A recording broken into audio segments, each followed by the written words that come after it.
ways. Topic the dangerous chase. Demon screaming bark, I'm out, can't let him phase me. Satan call me, hang up, till him.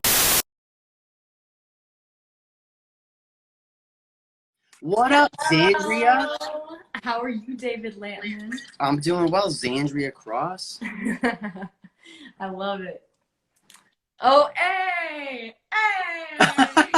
We twinning! We didn't even plan this one. No! I love Last time me and Mike had the same shirt on. Hey, you know, it must be the trend. This is what it's gonna be. Dang. Man, that's so awesome. Okay, you know what? Hang on. People join in. I love it. I'm gonna get some I had headphones. some of my people say they were coming. Let me see. Yes. The fam is arriving. I love it. Oh. All right. Hi, Isabella. Can you hear me? I can hear you. Excellent. Excellent. I'm going to turn you up. Make sure I can. Yeah, you're up all the way. I'm trying to think, like, when I save this, it'll still hear me, right? I hope so. Yeah. So if many I people can hear like. you, it will hear you. Okay, excellent. Well, we are here live with Xandria Cross. She is a pop-hop artist based out of Knoxville/Nashville, Tennessee. And she is a very empowering individual who is really passionate, not just about writing songs, releasing CDs, but also building up the next generation and really just spreading the love of God, like to anyone she comes around. I felt that tremendously when I first met her, and yeah. So Oh, well, David is the best. All these things I could just second for you, bro. So I'm just so blessed. Like, even you doing this is such an encouragement. You can tell that David's an encourager. And if you know him in person, which I hope all of you get the chance to, like, you'll see it in the everyday. He's walking to Walgreens or something, and then he gets talking and loving on somebody and just sharing God's love with everybody. So I love it. Oh, we got Ronsky on here. Hi, what up, Ronsky? Ronsky? Hi, Autumn. What made you mention Walgreens?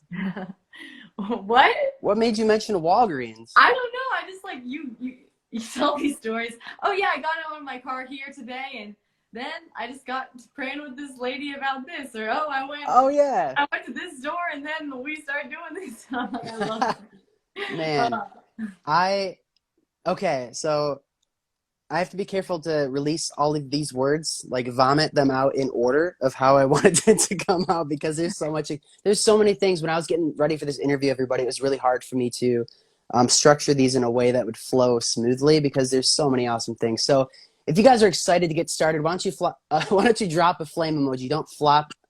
Yeah, why don't you drop a flame emoji in the chat? And how about this? Why don't you guys comment where you're from, where you're watching from, so we can just shout out where you're from, represent. Lots of different people from lots of different places. And it's a beautiful thing that we can get together here on Instagram. Awesome. Just trying to wave to everybody, trying to make them know that I see them. All right. So how was that intro? Is there anything I left out? Okay. Boom. All right. So my first question to you, Xandria, is how did we meet? And I remember how we met, but every time like someone tells me a story about me from a different point of view, I'm always surprised because there are memories I don't have. And so yeah, I just wonder if you have any of those. Any early impressions or memories that you have of me? Well, we met it was both of our first dates on the Extreme Tour. And we were in Davenport, Iowa. So I know we got someone from Iowa in here, Autumn, she's in Iowa. But yeah, so Davenport, it was your first Extreme Tour. It was my first Extreme Tour. And I know that I was just like, whoa, there's so many new people. Like, there's all these awesome artists. This is crazy. And so I just remember you were so spunky and just like have a big personality. Spunky. And this hilarious sense of humor that nobody cannot be joyful when they're around you. And so I just noticed that right off the bat. And obviously we were all new and getting used to each other. Like, man, we're living with these strangers and like seeing what are we doing? What is this thing? And still figuring it all out. But another thing that really stood out to me is just your love for hip hop as well. Like, it's kind of hard to find people who get it and who know like the Andy Mineo and know the Canon and the KB, and we really connected on that for sure. And so much so that we decided to do a random cover on the road, and I thought that was awesome. I remember being in it was somewhere in Michigan. Where was it? It was not Grand Haven. It was started with a G, I believe. Grand Rapids? No, it was like that camp, the summer camp. Camp Michoacán. Yes, it was Camp Michoacán, and we were like on this bench, probably like getting eaten by mosquitoes or something, because I got literally like 35 mosquito bites, no joke, like for real. There was probably even more, but I actually counted. So we were on a bench, like, okay, let's do our own thing to Not Today, Satan, and we just went and did that. And then after we went to Applebee's with with who? Idioms and John. Sharon. Maybe the Jerry Fee. I don't know. the Jerry I Fee. remember that day. Man, that was a fun day. But we started then, and then we kept practicing and figuring out our harmonies because we wanted the na na na na na. And that's the one thing I appreciate about you too, is like spot on with the harmonies. It was so fun to write harmonies with you. I have fun with those. Literally, you guys need to go check out that video. That video is freaking awesome. That video that we did of the Not Today Satan, the final take. Check it out. Not Today Satan on my YouTube. Is it on your YouTube? I don't know if it was. It's on both. Cool. It's on both. It's not on my YouTube. It's on my Instagram, but it's on your tube. Yeah. And even we found this cool location and everything. Like they had lights. It was so fun. The lighting was perfect. Okay. Well, excellent. Yeah, so what were my first impressions? I remember telling you that Britt Nicole looks like you. I was like, because Britt Nicole is like a musician that I like to listen to. She's like a pop artist, but I'm like, man, she looks like you. I remember sitting next to you in, Davenport, Iowa, at the round table, like straight from the entrance doors. Yes. And like asking you like what your favorite hip hop songs were, and like we were comparing tastes in music, and learning that, like asking like who you met and everything, and like who am I working with, like who am I meeting on tour here, who am I going to be living with, so the briefing. Yep. First off, taste in music, it has to be good. yes, for sure. And man, I don't want to spend much time on that, but yeah, I also appreciate anyone who appreciates Christian rap music, because for me, I didn't realize that I was kind of enslaved to like a negative mindset. Like even after I started going to the church, I would play Lil Wayne and 3 6 Mafia and like Cannabis and all of these like secular rappers in my headphones before I would hit the stage, because it would give me this like prideful like boost of motivation up there, but not realizing that like the message was so negative. And so in a little bit later, we're going to get into CHH culture and how useful that can be in someone's life. But I do want to start with a video I saw on your YouTube. It was a very awesome YouTube title, and that's what made me click it. Why I decided not to go to college. And you started right away by saying, this is a question I get asked a lot. I like that you didn't go to college, and I have my own reasons for that, but I wanted to ask you to open up more about your decision to not go to college. Yeah, so I was homeschooled from 4th grade on, and I've always been a pretty driven kid. Like in 6th grade, I decided that I wanted to graduate 2 years early, and so I started working ahead, checking my credits, getting whatever I needed to get in, doing dual classes, which I did some dual college classes and got a couple credits. work summers and stuff because I just knew that I wanted to get that behind me so I could start focusing on music. And in that whole process, like my people at my church and just people around me were always like, oh, where are you going to college? And my answer would be, oh, I'm not going to college. Like, I'm going to pursue music stuff. And people would be like, oh, okay, that's cool too. Like, that's good. But, you know, like, they didn't really get it. And so that was kind of hard for me because just I felt alone. I didn't have anybody to look to who was doing the same thing.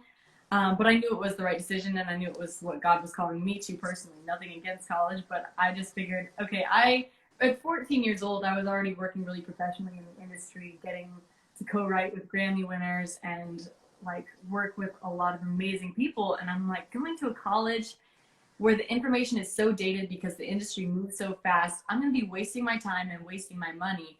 So why not just jump into the industry, do internships, just learn and grow and do what I can on my own for free and making relationships that are actually going to be beneficial and learning from the people who are actually doing this and not just college professors. So that's kind of what led me to do that. And not a lot of people understand the industry in general. But when you know that, it obviously makes sense. And I feel like you know that. And so that was kind of my decision. But after I just kind of jumped into that and then jumped into working because as I'm sure you know, music don't make much money with streaming nowadays. So we gotta do what we can, but God's leading and providing and starting to open doors, and so I'm really grateful for that. What is I'm curious because I respect everything you just said 100%. You know, like I understand that people do respond that way because there's a certain way that society's been set up. It's where you go to school, you learn something, and then you get a job to where you can practice it. But you have to have a piece of paper that says your degree for people to trust you. What did your parents think about this decision? Well, my dad went to college and he was a teacher, and his whole family, his mom was a teacher, his dad was a principal, his stepmom was like a principal type figure, and so my dad agreed with me. He's very entrepreneur mindset. So did my mom. She is just very go-getter. If she wants to do something, she will do it. She will do it with excellence, and I look up to them both so much. But they were both on my side and helping me talk through these things, like looking at colleges, is this the right path for me? But you know, sometimes the family's like, well, is it a money issue? I'm like, no, it's not. Like, this is what we feel led to. So I'm really blessed that my family was with me on that. But it's been great, and they've stuck with me through this whole thing. Literally, I could not do it without them. I literally have a lyric in Take Your Medicine. I thank God and my parents for the way they made me, because they literally have been with me through thick and thin. And they needed that shout out. Like, they deserve so much more, but I had to give them that.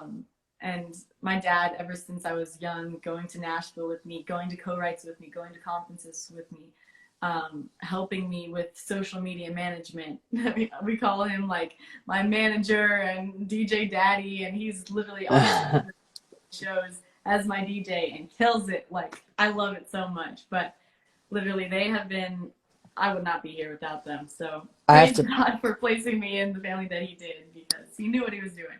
But I'm really glad with me on that. That is fantastic. I have one more question about that, but I want to plug my phone in so it doesn't die during our... I had to do that before this too. Mine was like in the yellow, and I'm like, oh, okay. Don't die on David Lampman. All right, headphones, go away.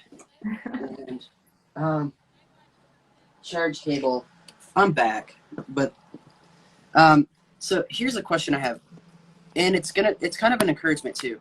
What would you say to somebody else out there that has the passion to kind of do what you're doing, or just any other passion? What would you say to their parents from the point of view of because one word that sticks in my mind when I just look at you and your career and everything, when I'm like fangirling Xandria Cross, it's that you are empowering. That is the biggest word that just screams out when I see you. And so I think that whether it's your lyrics where you're crying out emotions on behalf of people that don't have a microphone or the loud enough voice to do it themselves, like, you know, I think in this question, I want to harness that desire you have to empower people by asking like you to speak to the parents of someone who wants to make that decision not to go to college. What would you say to the parents? You know, for example, like, you know, please take this chance on me. You know, what are some of the things you would tell them to convince the parents? Well, for sure, like I know that it can be hard to see your kid and to just want the best for them. And I feel like so many parents are just led by fear, which is why they're like, go to college. It's like it's the path that will make sure you're on track for great success. And so first off, I would say give it to God, like pray and ask him if this is what he's calling your child to do, then he's going to make the path better than any school can. No school cares that much about your child. They really only care about the tuition money, if we're being honest. Like, there's so much that you don't need college for, but yet they're pushing the narrative so much because they want to keep making the money, and it does make them a lot. And then it's really oftentimes draining from the people who are going. And don't get me wrong, like college is definitely great for, if that's something you feel you need to do, go for it. But like for oftentimes the student loan debt that people get in, like that is a debilitating thing to jump into life with. And it hurts my heart to see people who have that and it follows them around for years and into their marriages. And if it's not something that they're even using in their current job, like that especially kills me. Because sometimes like people will just get a degree and then they find a better paying job, something that they don't even need the degree for. Yeah. So I'm like, Yep. that's so painful. But like, first of all, don't listen to what the world is saying. Listen to God first and foremost. And then obviously do your research. I knew going into it that I'd seen so many success stories of people who didn't have a college degree, and there's no guarantees, like specifically in music and in some other things, there's no guarantees. And so getting a piece of paper is not going to be like, woo, you're the next Taylor Swift. Like, she didn't even go to college. So I was like, if she can do it, then I can do it. And then, yeah, just really don't stop learning, though. You can forego college and still keep learning. And I think that's something that is super important, because if you just shut it off with like, okay, I know everything, I'm ready to go, and let's just do this, like, you're gonna be stopped really quickly with the reality of life. And so if you just are open to learning in whatever avenue that might look like, whether it's YouTube, I've heard so much YouTube University. If you learn from mentors, learn from podcasts, learn from interviews, learn from online courses. You can still buy a lot of courses that are done by professionals and learn so much that way. You can go to conferences, you can go to workshops, you can go to co-writes, like literally just jump in to whatever craft you're wanting to learn from the best. And that's the best way to do it, in my opinion. But yeah. Nice. Consult God, don't work from fear, and keep learning either way. I think life is something that you have to keep learning in until the day you die. Like, we are never going to know everything. And so not only learning in your craft, but also seeking, okay, what is God trying to teach me in the day-to-day? When you pick those things up, he might take you on a different path than you're initially planning to go, but you will be so much more satisfied, and you'll be able to look back with so much more satisfaction and just joy, seeing what he's done, where he's taken you, who he's brought you to speak to and to encourage with your story and your testimony. So I never want to be outside the will of God. And so if that means no college for me, then no college for me. If that means no college for me, then okay, God. But like, there's no safer place to be than within the will of God. And I thank God that you have a family around you that supported you, because I can understand how scary those decisions might be for people. You know, for me specifically, I'm really close with my mom now, but you know, towards graduation, I ended up running away from home, and I ended up homeless. And there's so much pressure involved in making decisions towards the end of the high school.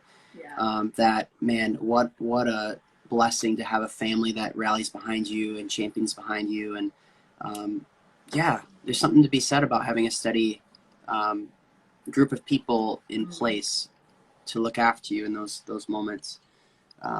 So now this must have been really risky, right? Obviously you've been saying like, music doesn't pay too much. And that kind of validates some of the concerns that people have when they try to argue with us about chasing your dream. Like, yeah, but like, you can make this much in a factory at 18 years old. It's like to get your apartment. And, but what were some of the other risks that you've taken in order to pursue your music dream? Yeah, well, just kind of, going into it without a guarantee can be scary. Not doing that and having to, deal with, okay, if I were to jump in, now I'm behind, but like knowing that I'm secure in what God has for me and just trying my best to stick with him has made every risk worth it. I've invested so much time. My whole family has invested a lot of money into it, and like you said, there's no return.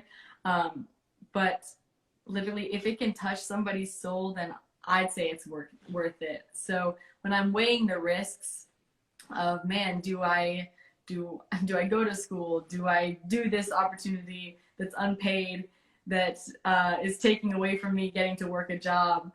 Do I do it? Is it worth it? Well, I feel like God can do all this good through it, even if it doesn't lead me one step further in my music career. Am I okay with that? Yeah, I'm okay with it. So that's good stuff. You just never know. And I don't know. I've seen God work through too many things to doubt him.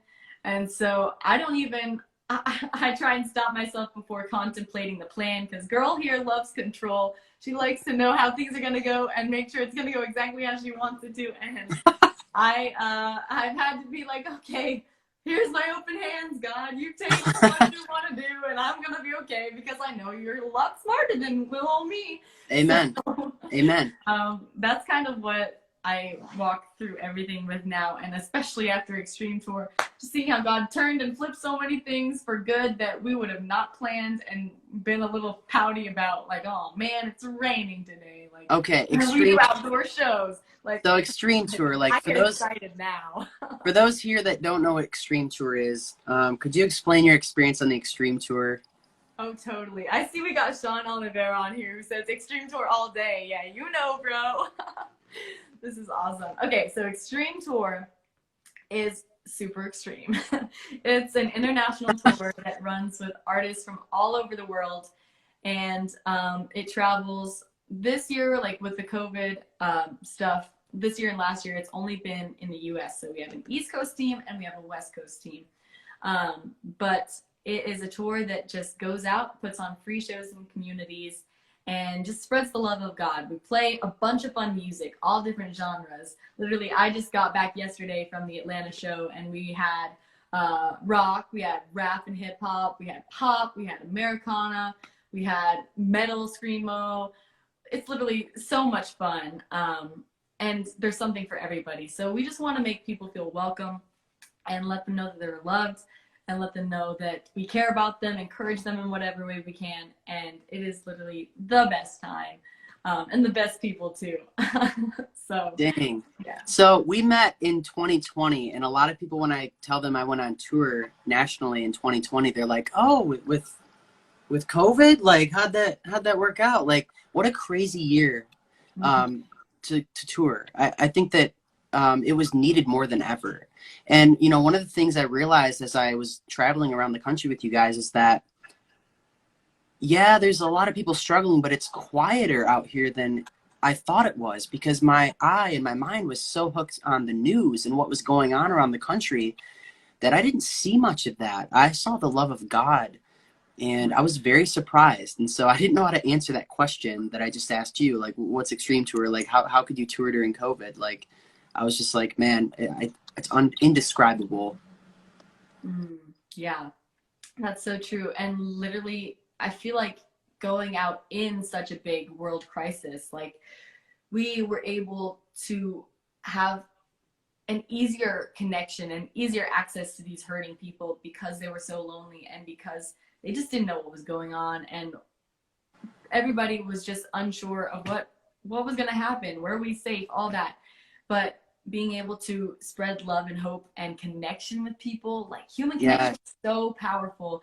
And when people shrink back for fear of germs, like that can hurt some of these people. And literally, I was talking with someone the other day about how like actual physical connection, hugs for people and stuff like that, how powerful it is. And there's studies that are done about newborn babies who have been orphaned, and when they don't get to be held and get to be hugged, their survival rate is actually drastically less than babies who are in loving homes. And that just proves right there how much we need that love. There's an actual chemical called oxytocin that is released when you hug somebody, and it just makes you feel good, and it's good for your body. And so for people who have been alone and isolated and quarantined, like missing out on that, it's seriously detrimental to their health, mental, physically, emotionally, all that, spiritually. And so to be able to go and just love people in that time was so special. And we have just so many beautiful memories and friendships that we made from it. Yeah, absolutely. And we were like the only show happening around the country because everyone was closed, and we were outdoors, everybody, and we had masks with us. Just I know we were ready to meet whoever we wanted to be comfortable. So whoever you were, you had freedom and choices. But and just knowing that, okay, God is in control of all of this. Again, going where He wanted us to go. If we felt that He didn't want us somewhere, we were like, okay, skirt, we're going this way. And we saw Him redirect things. We saw Him align things. And so we were completely trusting. And I had no fear the whole time. Literally, we made it through. I made it through 9 weeks, and we came home alive. And so I was like, just so grateful for the experience. And again, to see the things that were on the news, like, see how exaggerated they were, see, all the hate, all the division, like, blah, blah, blah, blah, blah. But then to walk into communities and talk to people who supposedly on the news would not accept you or would hate you or whatever, to talk to them about the deepest struggles in their life and to love them and to hug them and to just sit on the street, like literally on the pavement, and hear them pour out their soul and just get to pray with them, like, that was so healing. Absolutely. And so redeeming to this narrative, because the love is not pushed in the news. It's only the negative. And so get out there and see for yourself what is really true and what is not really true, because there's a lot of lies because people are greedy and they want the money and the views. And so I'm all about the truth. Like, I will support whatever the truth is, and I will uplift the truth and speak the truth. And that's my news source. So I was really excited to see exactly what was really going on, because we went all around. We were in the north, we were in the south, we were in the east. Like, we went everywhere and literally got. And there's a Bible verse that says, "The steps of a man are established by the Lord when He delights in His way." And, you know, during my live with Mike Lowe, we talked about this bond that we created that was literally proof of the love of Jesus. It says, "You'll know them when you know their fruits, by their love for one another." And so, like, I think God was very pleased with the hearts of the people involved, so much that he had Extreme Tour working with FEMA to drop New York dates, and just so much detail went into guiding our way, because I think God was pleased with our desire to really just put others first. I wanted to back up to the music career thing. Like, you're very resourceful with your time, and I wondered how, without going into high school, like, how did you use or without going to college, you went to high school, how did you use your time? Like, what did you spend your time on? What did you have more time to do? So songwriting, really, like, that's something that I do all the time. It comes at random times. Sometimes I'm in the car and I'm like, oh, pull out the voice memo. Okay, here we go. You use the voice memos? Oh yeah, voice memos. It comes in random ways. Sometimes it's like, oh, I've been in work before and like, okay, this little, let me get it out really fast. Sometimes it's like, just at late at night when I'm trying to go to sleep and processing the day, and I'm like, oh, we gotta turn the light back on. There's a song. We gotta do this. We gotta do that. Like, you never know when the inspiration's gonna hit you. But it's so. I was doing my best to wake up in the middle of the night. You crack me up. David Lampman humor is like the best humor. Oh my goodness. So songwriting, you use the voice memo in the middle of the night. You'll wake up and be like, "Oh my gosh!" So, what about Extreme Tour wasn't your only music commitment, right? I learned something about you that I was kind of envious because I was too old to go on this thing. There's something called Camp Electric. Now, what is Camp Electric? Camp Electric is Toby Mac's music summer camp for kids, but it's like legit real deal stuff. You're working with the pros. I took a voice class with Torrin Wells, which was so fun. I got to sing with Holland, which was pretty great. They have these shows every night too, so they bring in these artists. So I got to see NF perform live, and he literally signed my hat and wrote my name, and I was fangirling. This is before NF got big too, so I'm like an OG NF stan, and back from Mansion and those good old days. Like, what year was this? How old were you when you went to Camp Electric? I was probably, I think I was 14 or something. I was pretty young. Is that like the timestamp on your music? Like you'd said, like you've been pursuing it since you were 14. Is that kind of like a big timestamp for you? Like this was. I mean, I jumped into it when I was 14. I went to the GMA Gospel Music Association Immerse Conference, and I submitted Combat Boots as a song there, and actually placed second overall in this adult competition at 14 years old. So that for me was like a huge encouragement. Like, wait, let me repeat back to you so you know I'm listening. You said at 14 or around then you went to the GMAs, which is the, what does it stand for? Gospel Music Association. Gospel Music Association, and you submitted your song Combat Boots, which I was front row for, like at a lot of shows. Damn, it would be stomping it out. Songwriting, out of all the adults, you placed second with Combat Boots.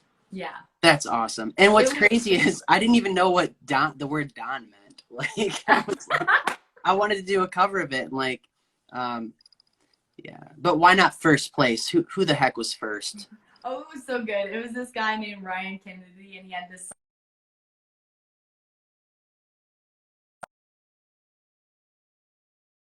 anyway. Yeah, and also. Oh, and we're back. Like, okay, I'm so excited. I know. I was like, wait, we good? Are you there, David? But well, because a YouTube thing, I forgot to put it on Do Not Disturb, and so I went to get rid of a notification, and it closed our live video and went to YouTube, and I'm like, oh my gosh. It was only like a split second for me. That's impressive. Oh, you were saying though, the first place? Oh yeah. Well, Ryan Kennedy, he had a song called Clean, and I was like, wow, this is fantastic. I'm gonna lose. But it was so good. And just like even to make it that far, literally round after round, cut after cut, just hearing my name keep getting called to be in the cut, I'm like, okay, when am I gonna get out of this thing? And to be able to perform it live, like on the stage in front of everybody for the finals, and then to make second, like that was just super encouraging. Like, okay, maybe I'm not just this little kid who writes songs in our bedrooms. Maybe Confirmation. Maybe I have like actual ability to do this. And I've always gotten the feeling that this is God giving me the songs. Like, it's not me.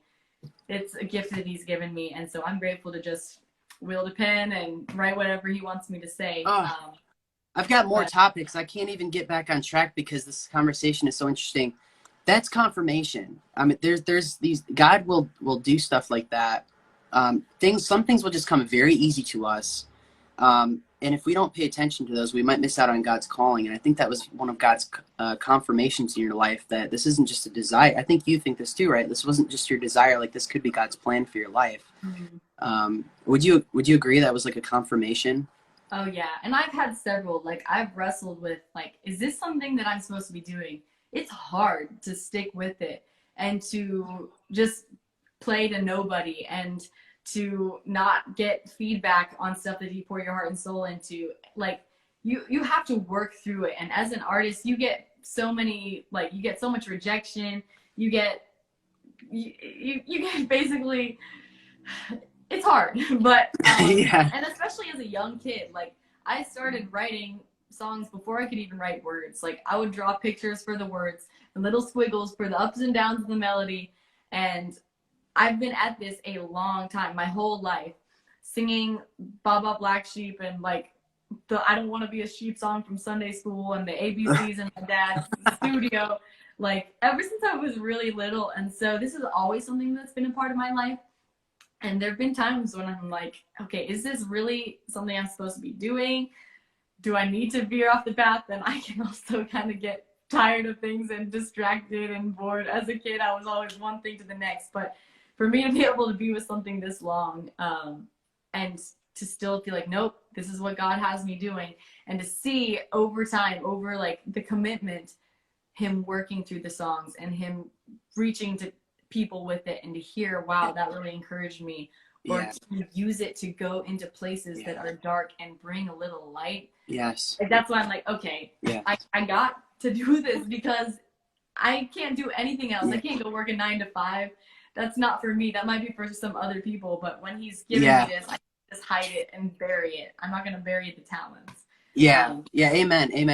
If you guys are jazzed up about this, like if you guys are loving what she's saying, why don't you guys go ahead and like just drop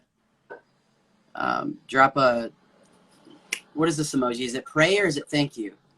I do it as both. Okay, me too. Because you can't pray, you can't go to God without even thanking him first, right? That's right. Yeah, guys, like, so again, like, I just, I love that so much. And I'm glad you mentioned the songwriting competition, because we're going to be getting, I'm going to ask you some questions about your songwriting soon. I can't wait for that.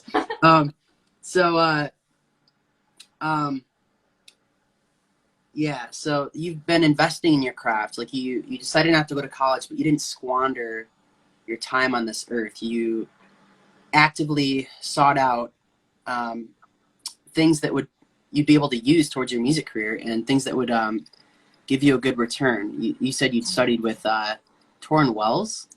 You did a vocal class with Torrin Wells? Yeah, that was pretty fun. I even got to sing for him. I sang him Combat Boots, actually, because we all had to like sing a certain portion of something so he could like hear us. And so I was like, I don't know what to sing. Should I just, okay, I'll sing this. Well, that takes care of this one. Yeah. Oh my goodness, little me with the bangs. Oh man, that's so funny. I'm so jealous. Jelly. Fully known. Nice. Yeah. Oh my goodness. He's so good. And he even like the Undefeated song. Undefeated.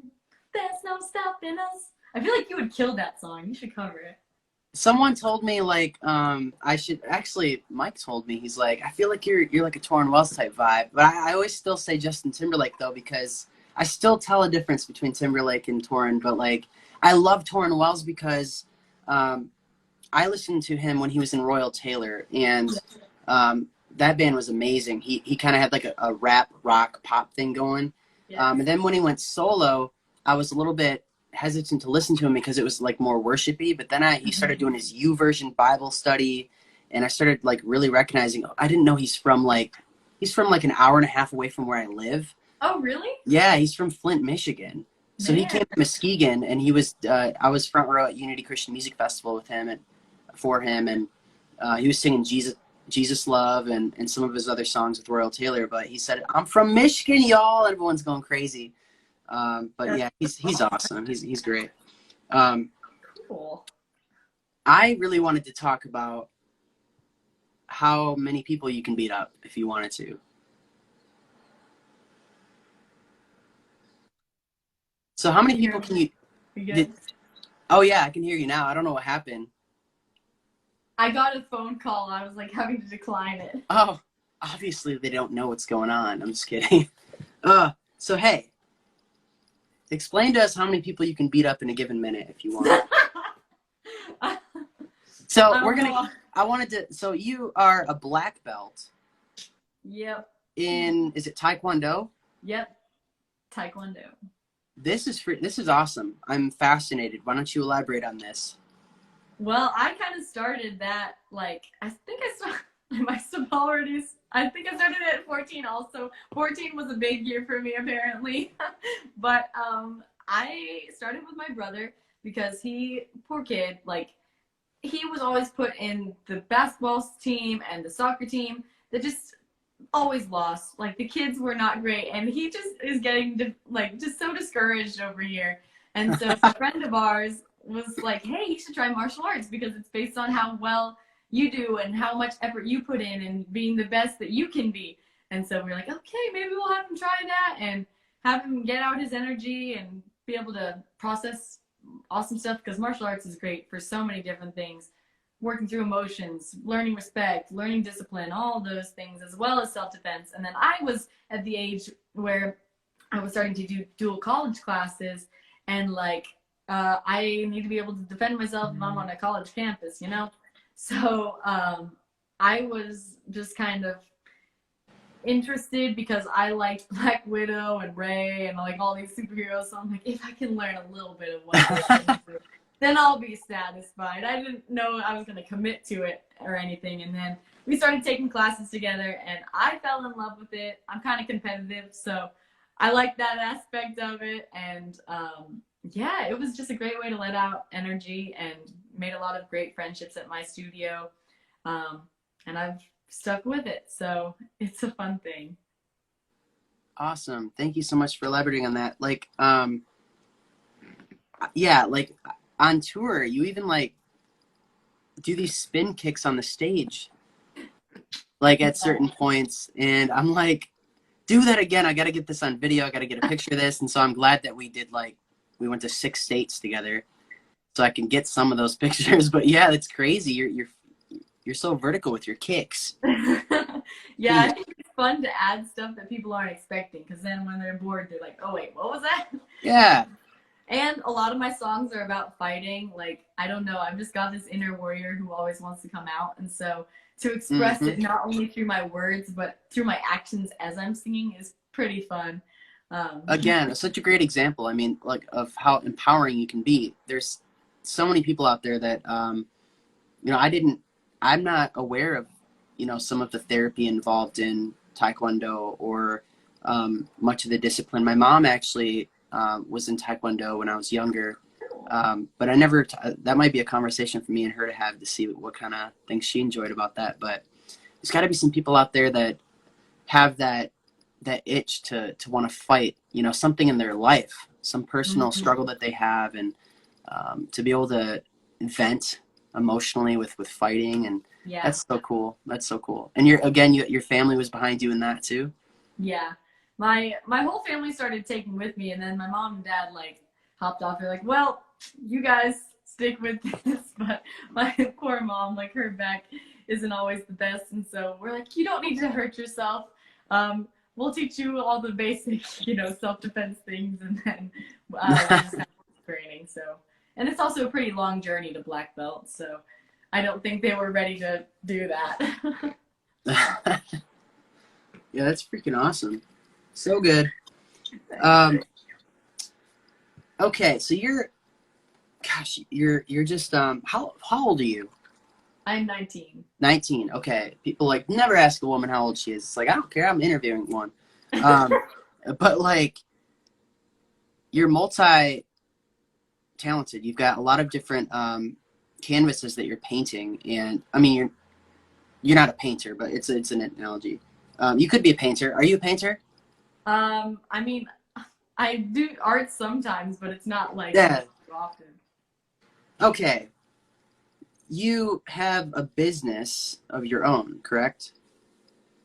Okay, so coming out of talking about your fighting and people, you know, you empowering others, There's something that I found out about you that's very intriguing, and I'd love for you to take some time to talk about this. I really wanted to have this in the interview. It's something called Princess Prep Academy Online. This is a business that you started. Can you tell us a little more about that? Yeah, so I have always just loved loved all of the arts. So singing, acting, and dancing. Those three were my trio, and I rotated through them as a kid. And I could never really escape any of them. So I just try and use them in whatever way I can. And at like 12 years old, I wrote out this whole basically kids character education course using princesses. And I also think royalty is such a great parallel because as Christians, we are royals. And I actually have a song called Royal Blood that's coming out that talks more about that. But if God is king, then we are his princesses and his princes.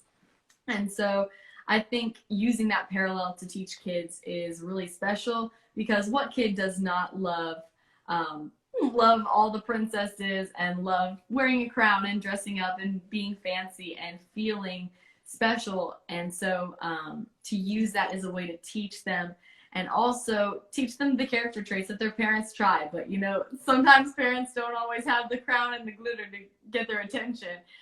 So to use that as a way to be a role model and to teach them is kind of the idea behind it. And so I've been building up this company that does character education and uses characters to do it. And our first program is actually dropping, I think, in the next week or so.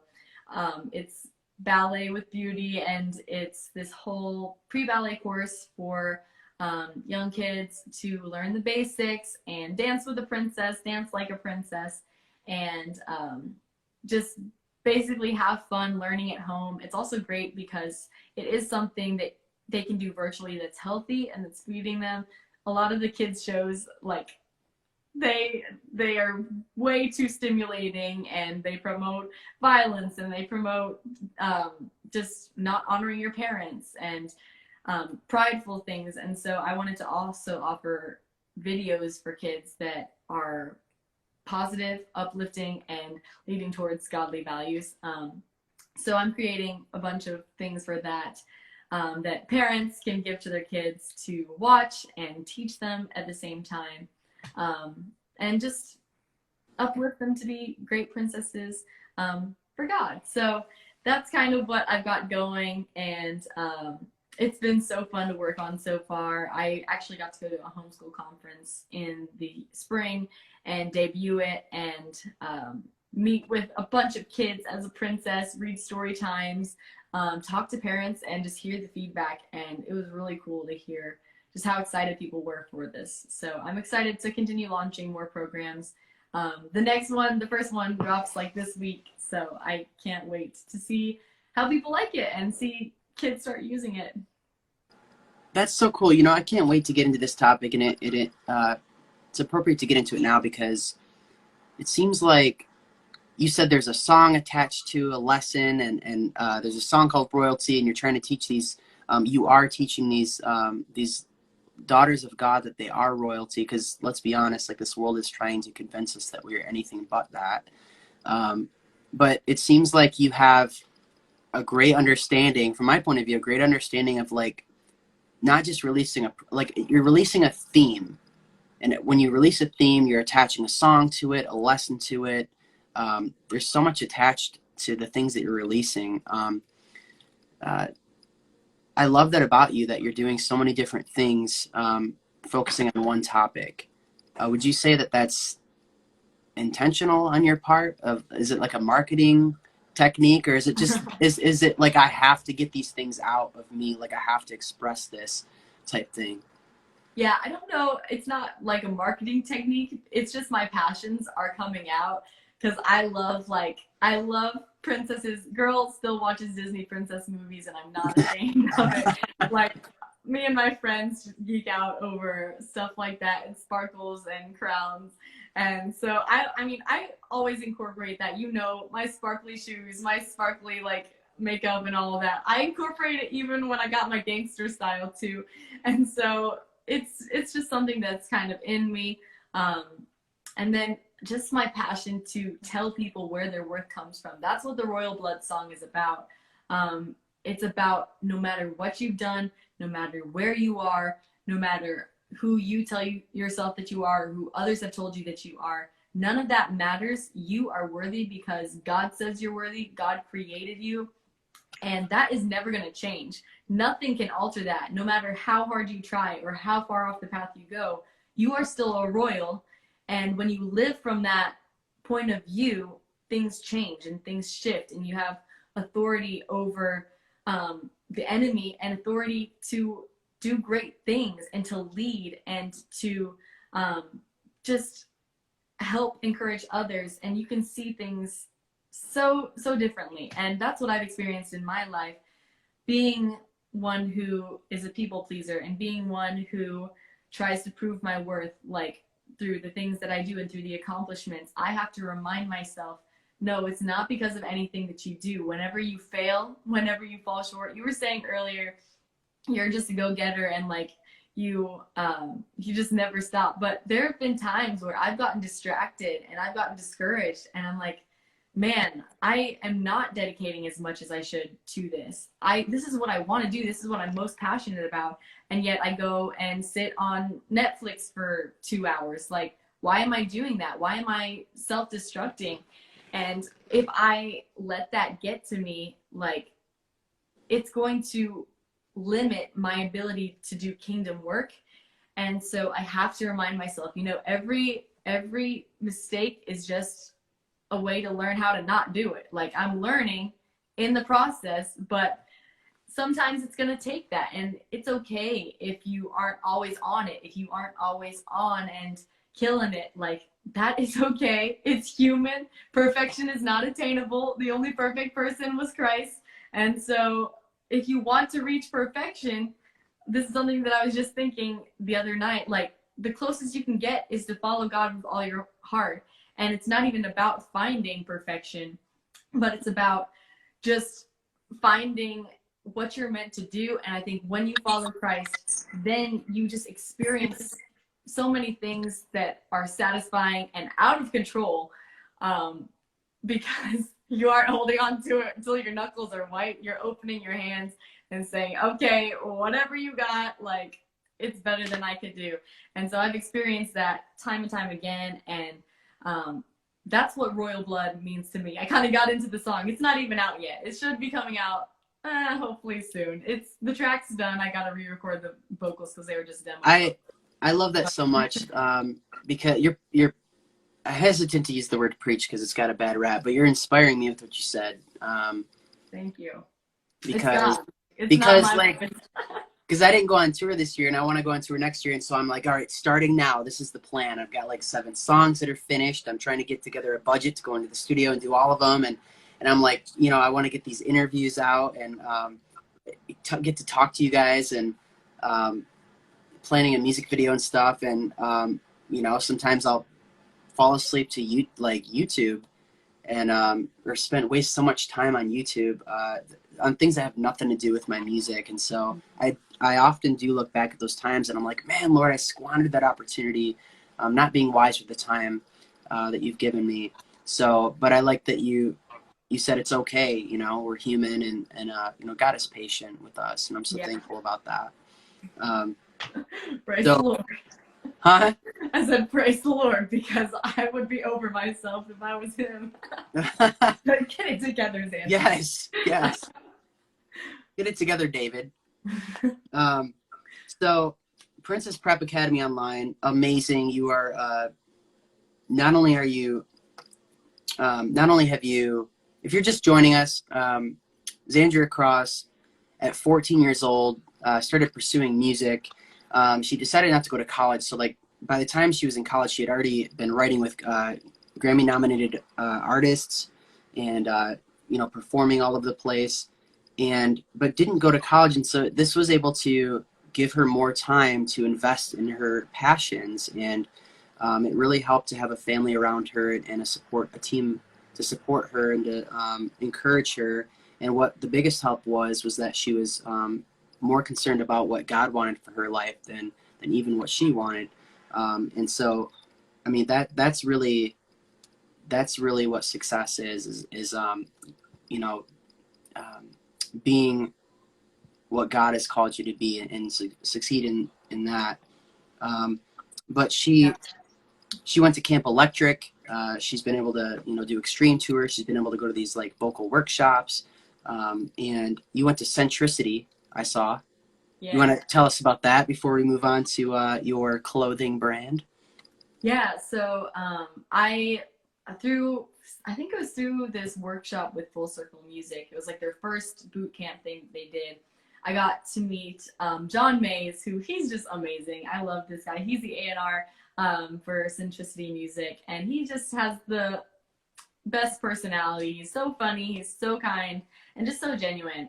And so I got to go visit them at Centricity. I did some writes with some amazing writers there, Jason Early, Nancy Danes, more that I can't remember. I did quite a few writes there, but it was great. And they were just so awesome at helping give me stepping stones to learn and just advice and all that. And we're still really good friends now.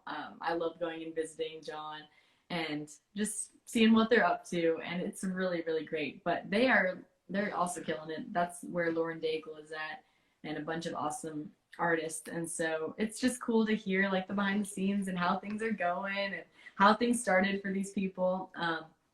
And yeah, so that was just a blessing to get to meet them and to have that friendship. Yeah, one other thing that I need to compliment you on right away is just that, like, when I went on the Extreme Tour, I think a lot of us, we met artists that were dropping out because, and when we went to Nashville, like, part of the curriculum, part of the spiel from Ted was like, a lot of people are signing up to the Extreme Tour thinking that this is a stepping stone, thinking that this is a next step in your music career. And what they're finding out is this is like a step down into the life of Jesus, and it gets messy. So people are shocked by that, and they end up dropping out. That is not the case for you. And it's interesting because you have been taking so many steps upward into this calling of a pop artist and an entrepreneur and an empowering mentor for young women. You've never squandered opportunities to take the next step in your music career, and it would only be natural for you to be shocked and to drop out of the Extreme Tour, but that's not something you did, and I'm very impressed with that. I'm so excited that you stuck with that.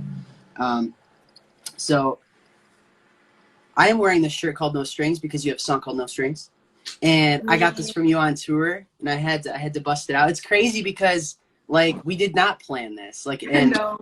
And me and Mike had the same shirt on. We didn't plan that, but like you had said you had an X Collective shirt on, but you didn't tell me which one it was. So that's so cool. Thank you, Lord, for directing this. Yes. Explain the vision behind this shirt. Yeah, so No Strings, well, it's the song Marionette, which is about... Oh, no, look at me. I promise I listened to Xandria. No, it's good because people get it confused because it literally is just no strings, and then the sleeves of the hoodies say like no strings I'm free, no strings I'm free, so it literally doesn't say Marionette at all. But Marionette, what's Marionette mean, and what's the story behind this? Yeah, so Marionette is just about feeling out of control in a bad way, like not out of control like my life is in God's hands, but out of control like my life is in somebody else's hands. And for some people, they can put it in whoever's perspective they want. It could be a person, it could be a situation, a job, a thing. But for me, it's the devil. Like, ultimately, he is pulling all the strings in the world because he's the prince of this world. And so I just put myself in certain experiences that I've had, or experiences that I've heard of other people, when they just felt like someone was puppeteering them and they were a marionette and they were doing things that were not in their character or were not what they really wanted to be doing. Whether that's something drastic or just something small, every little thing when you're walking outside of the will of God is just really painful, and it's hard. Sometimes you don't know why, but it is because you aren't being fueled by the ultimate source of joy, and you're being manipulated. And so I am all about like empowerment and cutting those strings and finding freedom to live in the life that you're made to live in. We were created to live in freedom and in Christ and to work towards amazing things. And so Marionette, I almost said no strings. Marionette is about cutting those strings in that journey and finding that boldness to release what the enemy's put on you and release what he has intended for your life, and to instead walk in the freedom that God provides. I'm so glad I asked you to elaborate on that. That's where I'm at right now. I'm unashamed. I can just say that's where I'm at right now. I chose not to go on tour because I wanted to be above reproach. I really wanted to be, happier with my spiritual journey as a whole before I pursued, the opposite of the Christian life and things. And so I've got some prayer appointments coming up and some different things in place to really cut those strings. I'm an authentic believer of Jesus Christ and a follower of Jesus. It's just that there's so much from my past that's trying to just drag me down. Hebrews says throw off every weight that so easily entangles you and run the race with perseverance that God has, placed before you. Thanks for explaining that. Now, musicians they have merch, right? But you don't just have merch, you have your own clothing brand of the merch. So how did that happen, right? So you have your own clothing line. It's called, what is it called? X Collective. Okay, let's get into your clothing line. What is the whole vision that you have behind X Collective? Can you walk us through the marketing, kind of what you hope to accomplish with that? Even the story. I'd love to hear the story behind the logo itself and some of the products that you have. Yeah, so I love clothes. I love fashion. I love style and stuff like that. And I always have, as a kid, pursuing other options. I'm fashion designer was on the list. And, it's just something that I love incorporating into my live shows. Style. I'm okay, what shoes am I wearing? What jacket am I wearing? What earrings am I wearing? Let's get it all the time. I'm posting pictures of you. I post pictures of you and you're wearing a different outfit in every single picture, and I'm this is awesome. This is so great. Oh yeah. You don't slack in the aesthetics at all. Thank you. It's so good. Yeah. So I'm just passionate about that, and it's fun for me to express my personality in that way. And so I love wearing things with intentionality and buying things that have conversation starters on them, or just using my clothing not only to draw attention to myself for selfish gain, but to start conversations and to inspire other people and to encourage other people. And that's what this one is about, no strings. The sleeves on the hoodies say, no strings, I'm free, no strings, I'm free, because I want people to see this and to feel whenever they put on their hoodie, I got no strings on me. I'm free, and I'm going to walk in that today. And for the Royal Blood song, I'll go ahead and let you guys know since you're here. You hear it here first. We got Royal Blood shirts and hoodies, too, that say Royal Blood on them. And they're just bold. And I think being able to wear something like that is just, it's so empowering. Fun. It's empowering. And it's truth. It's true. Yeah. We all wear labels, right? Mm-hmm. We all wear these labels. I remember a Lecrae sermon where he talked about, I think this was at an early passion, and he said, he walked into this shirt in LA, and he tried on the shirt, and he loved the way it felt, and then he looked at the price tag, and it was $500 for this shirt. And he went up to there, and he's like, oh, homeboy, you have to help me out. Why is this shirt $500? Is there gold weaved into the fabric? If I put it on, am I going to get some kind of superheroes powers or whatnot? And the guy looked at him and said, it's the name on it. It's the name that gives it its worth. And so he got into talking about the name of God. You realize God's name is on you. And yes. So being able to wear royal blood, being able to wear truth on yourself, I think is another way to combat against the lies from attaching themselves to us, because the world likes to label us things that are anything less than loved, redeemed, chosen, royal. And so I love that you're not wasting the space on the fabric and the opportunity. It's not just something to warm up in. It's something for someone to see and to be what does that mean? I love that so much. That's so cool. Yeah, for sure. And like, I feel that like it's not just something to warm up in. I'm so excited for fall because I literally have so many hoodies that have things on them, and I'm just like, I want to rotate. Like, I want to wear these all the time. I want one. I'm gonna get an order in soon. Yes, but another thing is it also challenges me when I'm wearing something that is representing God. Like, I'm like, okay, I can't be rude. Like, I gotta really live up to this Christian name that I'm calling myself here. This happens all the time for me. Accountability. Yeah, so it makes you think twice sometimes, and like kind of slaps you in the face, wakes you up. Okay, you better get it together, girl. Like, we're not letting the sin nature take over right now. You're in Starbucks and you're gonna love on that barista, okay? You and coffee. Everybody with a cup getting coffee. Everybody with a cup getting coffee. I love that song. Hey, David Lampman's song. Y'all go check it out. It's so good and it's such a bop. So add it to your playlist. Nice. Thank you so much.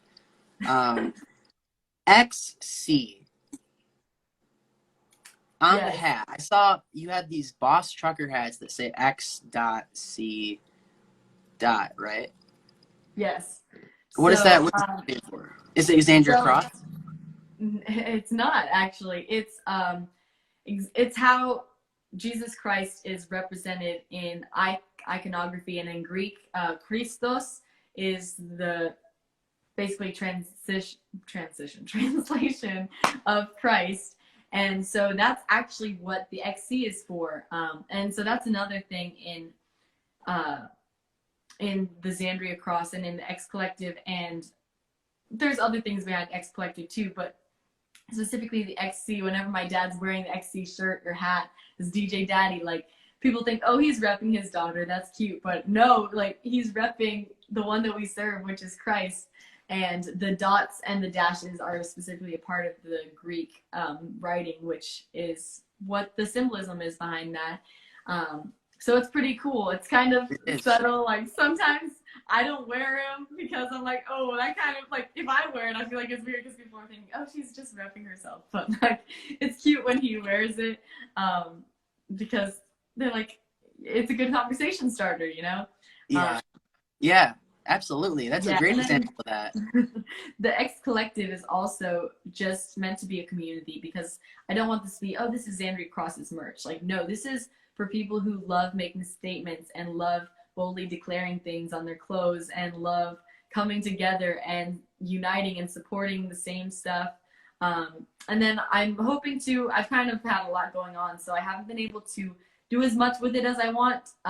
But once I get kind of more in the lane that I feel like God's leading me to, there's going to be a lot more on there once I free up some time. But I want to involve other small businesses, and I kind of did that a little. I haven't even posted them, but my friend, she's a seamstress, and she made a bunch of these cute custom hair scrunchies that are just adorable. And so her small business made them, and then I'm going to be selling them on there. Also, I'd love to do collaborations with certain artists if they have something they want to say, put it on a shirt and just put it out there for people. So I just love the community, and it is a collective. It's for those people who want to just support the things of God and just be stylish at the same time. So come join us at X Collective if you want to come see more of what it's about. Are you guys that are watching still here? Are you guys recognizing a pattern here? Every time that I ask Xandria to explain the meaning behind something, whether it's her music, whether it's the martial arts, whether it's the clothing line, there's always an engaging trait to it. There's always a deeper story to it. And there's very little of, and we're talking about business owning, there's very little of, she had mentioned about making money. Earlier in the interview, we talked about her decision to not go to college, and we talked about how there's this temptation and pressure to go to college so you can get a degree and get a job and sustain your life financially. But she decided not to go to college, and I think that decision opened up, paved the way for her to be responding like this and really having a deeper meaning behind all of these businesses that she's a part of and endeavors that she does. So I love that. But yeah, I wonder if you'd gone to college and, I mean, it probably still would have worked out, but yeah, just like that choice. And I appreciate that about my mom. My mom's always been like, follow your heart, like follow your passion. And, when you're eased of the stress of like meeting the demands of the world, it really does pave the way to make a difference. And because you're not being separated from your passion and your desire, you know, you're actually, you're very resourceful. You're using everything, the space on the fabric for your clothing, the opportunity. You know, you're like, when I free up time, I'm thinking like, next time you're tempted to do Netflix, then you'll do it. But you're so busy because you've already dedicated time to this. You've got a goal in mind. Like you're so driven. Is there anything else you want to say about your clothing company before we go into the next part of the interview? No, I appreciate you touching on it. And like, it's funny you saying like, it's not really about making money. I have not broken even on all I've invested in music and in my businesses and stuff. I work other jobs to fund this. And so like, it's literally all passion projects because I feel called to it. And I feel like, you know, currently in my state of life, I feel that God's called me to these things. And so I'm going to keep being obedient and pressing on. And maybe one day it will financially take over. I mean, I've kind of been feeling like lately been dropping little similarities of, oh, this person started doing this full time. This person started doing music full time. This person started doing music full time. I'm like, oh, what that would be like. Like, that would be amazing. So I'm just like trusting God with it, seeing what avenues, what that's going to look like even, because I have no idea. But I've been trying to hustle and grind to do it to the best of my ability this far. And who knows? Prayers appreciated. If you think about it, like, whatever direction he wants me to go, because I'd love to be able to put more time into making designs, into making more music, because I have so much on my heart. But it's just cool to see when you trust him with it, he's going to lead you in his perfect timing. And whatever you guys are into, David was saying something about the desires of your heart. Like, God puts those desires in there, and it might not be music. It might be something completely different, but whatever desires you have, God's placed them there. And when you trust him, he's going to fulfill that more than you could on your own. So really just follow God and everything else will follow. Yes. Like, people think that, you know, God will give you all the desires that you could never want. But like, I like how you said, like, he'll give you new desires. He'll give you desires that are going to be used to glorify him. Oh yeah. I've experienced that, even just like in certain situations. Lord, if this isn't of you, take the desire out of my heart. Next day, boom. I'm like, why did I even want that? Like, I don't feel anymore. Thanks, God. That was easy. Like, when you're praying, you're like, oh no, I want to hold on to it so badly. And then after it's done, you're like, what was I thinking? Like, I don't even care anymore. It's the coolest thing, guys. So try it out. Nice. This guy's all ready with his rocket ship. I love it. Okay, so we're going to move into, I'm totally going to ignore the fact that, like, it didn't say anything about upload the video to Instagram. I'm not going to worry. There's a thing, like, I don't know if yours has been doing this, but it archives the lives for like a month or something. So I wonder if you could go there and share it from the archive. Well, because I hope it's there, because what happened was it said it ended. And so I tried to go live again and it ended again. And it said, do you want to post this? And I said, post it, and said, can't post it because it's got to be more than a minute long. So I don't know what it did with the first live, but it stopped my second one. We're going to get into a listening session though. Now I should have been screen recording the whole time. My mistake. That would have been great. I'm so sorry. It's good. Hey, God's got it. If it's meant to go out there, you know, it'll go out there. Excellent. So we're going to move into a listening session where we're going to like listen to some of your songs, and I'm stoked. I love your music. Your music's great. Okay, everybody, prepare for liftoff. Boom. All right. So the first song that I want to ask you about is called Thick of It. And it's a really, really well-written song. Yes. And I'm going to get into the details of why I think that. But first, let's let you guys hear it. It's called Thick of It. And I'm going to show you the chorus. because that's going to set off the discussion really well. All right.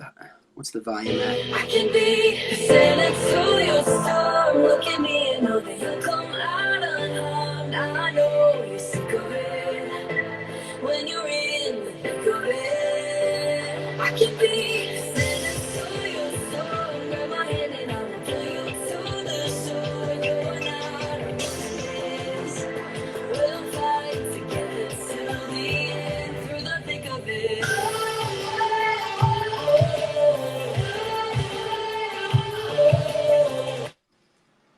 Freaking amazing. And so the lyrics there, if you guys didn't hear the lyrics of that song, I can be the center to your storm. Look at me and know you'll come out unharmed.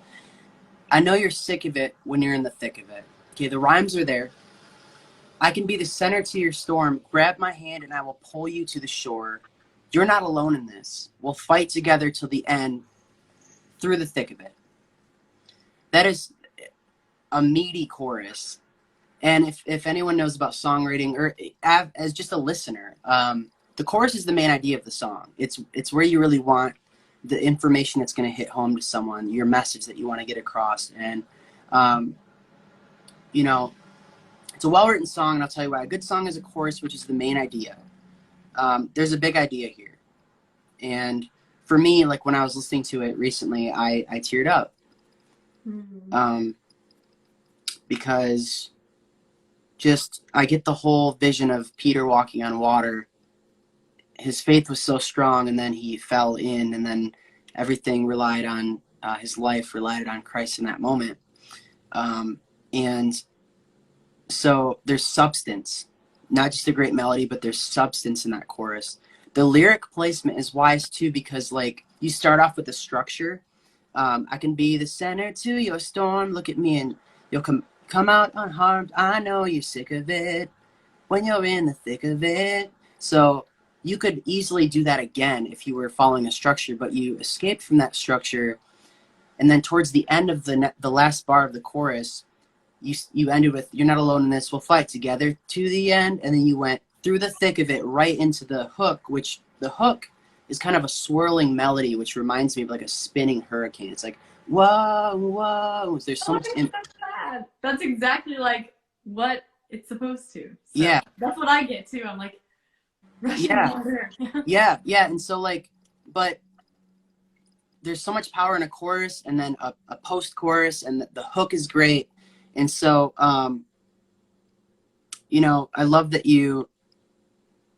that just shows that you know how to write a song, that the melody was there, the rhyming was there. You mentioned the name of the song twice in the chorus, which is, you know, marketing. It's really good, and it's just going to stick out. Can I tell you kind of the biblical reference that I was getting from that song? Yes. So it was Peter walking on the water. Like, no doubt Peter had faith because he said, Lord, if it is you, command me to come to you. Like, he wasn't trusting in his own strength to walk over to him, because, you know, Peter can be big-headed at times, but he was like, if it is you, I trust that if you call my name, I can walk on water to you. And so he was exhibiting his faith in there. My hair's in my face. He was exhibiting his faith there, and then, but he also was human and struggled. You know, when in the middle of the storm, he was walking on the water and took his eyes off Jesus and began to sink. And Jesus reached down and grabbed him and pulled him out. And I thought of that because, you know, the center of your storm, they were in a storm. They were in a storm, crossing the sea in a boat. And, you know, they saw Jesus. And, you know, obviously there's a lot of anxiety involved in being in a storm. I can only imagine, you know, waves are crashing into the boat. And, you know, to see, and then the reaching down, like, grab my hand and I will pull you to the shore, like reaching down. Whenever I teach out of that passage, I've not really focused on the walking on the water part. I think it's fascinating that some people think it's so hard to cry out to God in moments of pain and struggle. But the only thing that Peter had to do was something that came natural to him. He cried out, right? It was a natural response. And so I love the fact that surprise, you don't really have to try to cry out to God because it's a natural emotion. Yeah. I like that. I like also that this is the type of song. This is, I think, what makes a song. My favorite thing about a song, like, is it gives someone else permission to cry out in that way. There are people that are going to hear that song that you're advocating for, that they have these emotions. I have a theory, like, people have these emotions that they're feeling, this pain, and they want to say it. They want to speak it somehow. They want to express it, and they don't know how. And so when you're riding in a car and you're dealing with like a storm in life, and this song comes on the radio, this to me is the biggest difference between like a positive message and a negative one. Like, they can hear a song that's all about like drugs or this and that in that car, or they can hear a song that's like, grab my hand and I'm going to pull you to the shore. I can be the center to your storm. This is life-giving. It's substance. It's a meaty chorus. It's theologically sound, and it's a great melody. What else do you want to tell us about Thick of It? Like, what was your inspiration on writing that song? Well, I'll go into inspiration in a second, but you said like crying out to God, and that the O's after the chorus, the post-chorus, the oh, oh, oh, like, it's so intense. And when I do it live, like, I'm literally yelling it and trying to get people to yell it with me, and the feeling of it, it's so freeing. You're just letting out the O's, like crying out, oh God, like, come be with me in the thick of it. And it's meant to be a release, and just, you know, the feeling when you're in the middle of something that's so hard, sometimes you just want to yell, but it gives you permission. And the song is just meant to be an encouragement, like, you're not alone and you will make it through this. So I actually started writing the song a long time before I ever came to this version of it, and it started with the Center to Your Storm. Yeah, it was a little bit different. I wrote it on guitar, which was funny, and the hey my darling, know you're trying, I still had all of that, but it was different, and the structure was different, and the hurricanes come crashing in, that whole part was like a chorus. I think it was a chorus, and so the thick of it part wasn't even there until I went into a co-write with Riley Friesen and Matt Dally, and we got in, and Riley started creating this track, and I'm like, oh man, this is good. I think I need to restructure this, and so I pulled out a guitar and like started doing this old song that I had. I loved the lyrics of it and the message for it, but it had never really like hit how I wanted it to. And with my current style, like, I started to kind of singer-songwriter. I don't know. No, singer-songwriter. I like that one. Yeah, we gotta make up words in here. So, but I kind of have shifted my style as things have gone on, and I figured out kind of who I'm meant to be in the season that I'm in. And so I was very edgy pop when I was creating the track for that. And so, like, yeah, I'm like, this is what it needs to be currently. And sometimes taking a song and just changing it completely, like changing the vibe, it's hard to do, but ultimately I'm so glad I did, and it came out just how I wanted it to. So that's awesome. Think of it. I love the song. It's like one of my favorite OG releases, but yeah. That's awesome. Yeah, I also had a song that the verse was a chorus, and then I ended up just taking that out and scratching the song and putting it in. I love that. That's a thing. Like, it's songwriting can be organized, but most of the time no, and then like God throws something amazing together like that. Yeah, so you never know how it's gonna end up until it's out, and then sometimes even then it changes. Like, you're like, oh wait, let me take that down and redo it. Yeah, that was me with the ill vocals. Like, I had ill up, and then I toured and played it so many times, and I'm like, actually, we gotta redo this, and we gotta make it even better. Okay, we're gonna go into ill then. She mentioned ill. I have an ill sticker on the back window of my car. It's like right above the gas tank. Yes, I got it. I put it in on the car like over a year ago, and this is Michigan, y'all. Like, we've had like negative 12-degree weather with like negative 20 wind chill and like snow up to your freaking waist at times, like knees. I'll say knees. And the sticker looks brand new still. And that's even after like scraping the ice off my window. Like, I'm like trying to like not scratch the ill, you know, because It's my favorite song of Aww. yours.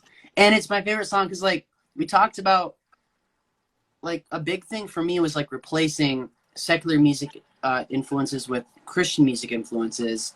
I don't think that's, you know, necessary for everybody, but for me, it was really helpful. And when I heard Ill, like, the first time Ill was really, like, a tagline for me, something that I heard a lot was Lil Wayne.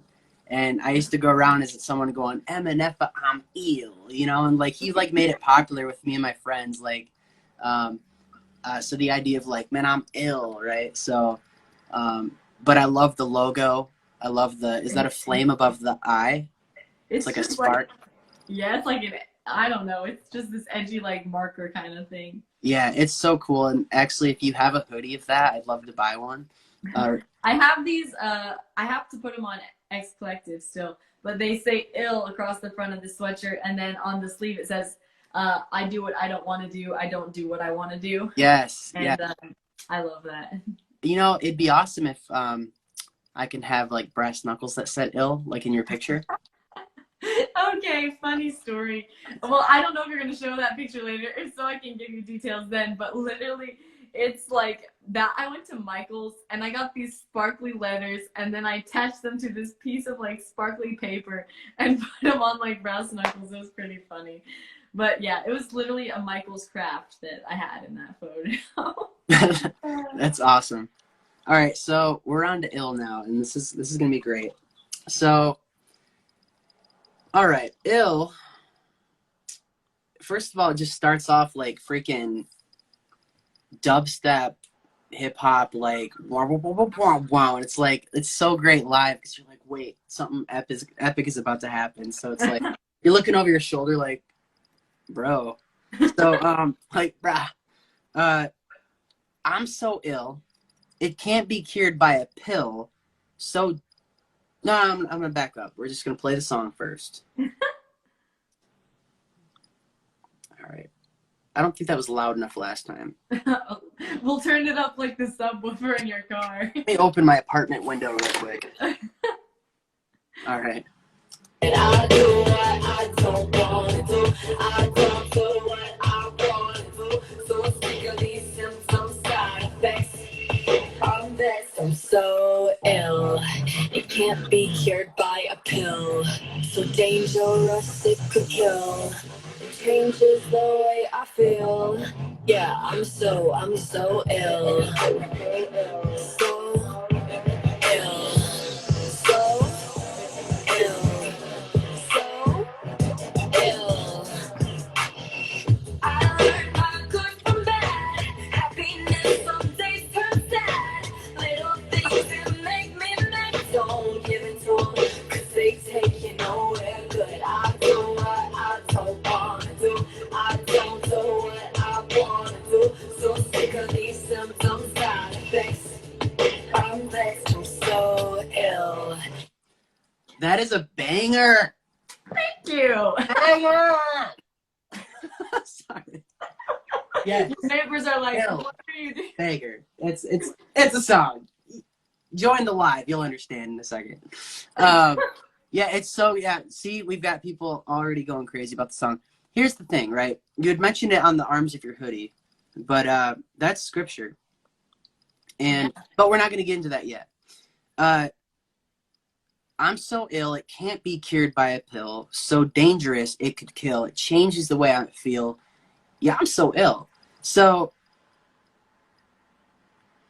we're living in a world right now that is like coronavirus, COVID, like vaccines, and you know, even before that, like there's cancer. Like we all know the ramifications of cancer. We know how deadly cancer can be. There are some crazy illnesses in this world, and it's very tragic. And but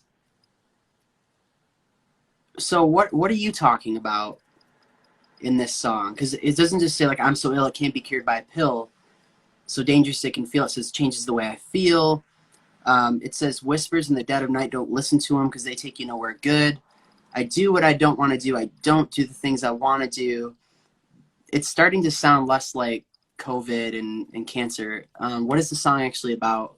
Can you tell us the story of that? So ill is about a virus, but it's not a virus that you generally think of. It's the virus of sin, and that can infect your whole life, and it can infect more than just your earthly body, but your mind. It can infect your spiritual health, and obviously your physical health too, because when your mind and your spirit start going downhill, then your physical body can't help but follow. So this is just about how our just sinful nature comes and tries to take hold, tries to take over and take the wheel. But it's a battle every day. You have to say, no, I'm not going to do that. And sometimes you'll do what you don't want to do. You don't do what you want to do. And that can be frustrating. But the thing with ill is it's just a confession. Like the whole song is basically, I'm so ill. Like it can't be cured by a pill. It's so dangerous it could kill. It changes the way I feel. I am ill. Like once we confess, it's getting it out of our mouth, and it's kind of like coughing up that stuff when you're sick. Like once you get it out, the healing can begin. And so once you get it out that you're infected, like you can start seeking change and you can start taking steps towards healing. And it's never something that we're going to be fully healed from, because we're human. Like I said earlier, perfection isn't attainable. But we can keep doing our best daily to get as close to being Christ-like as possible. And that's what we're called to.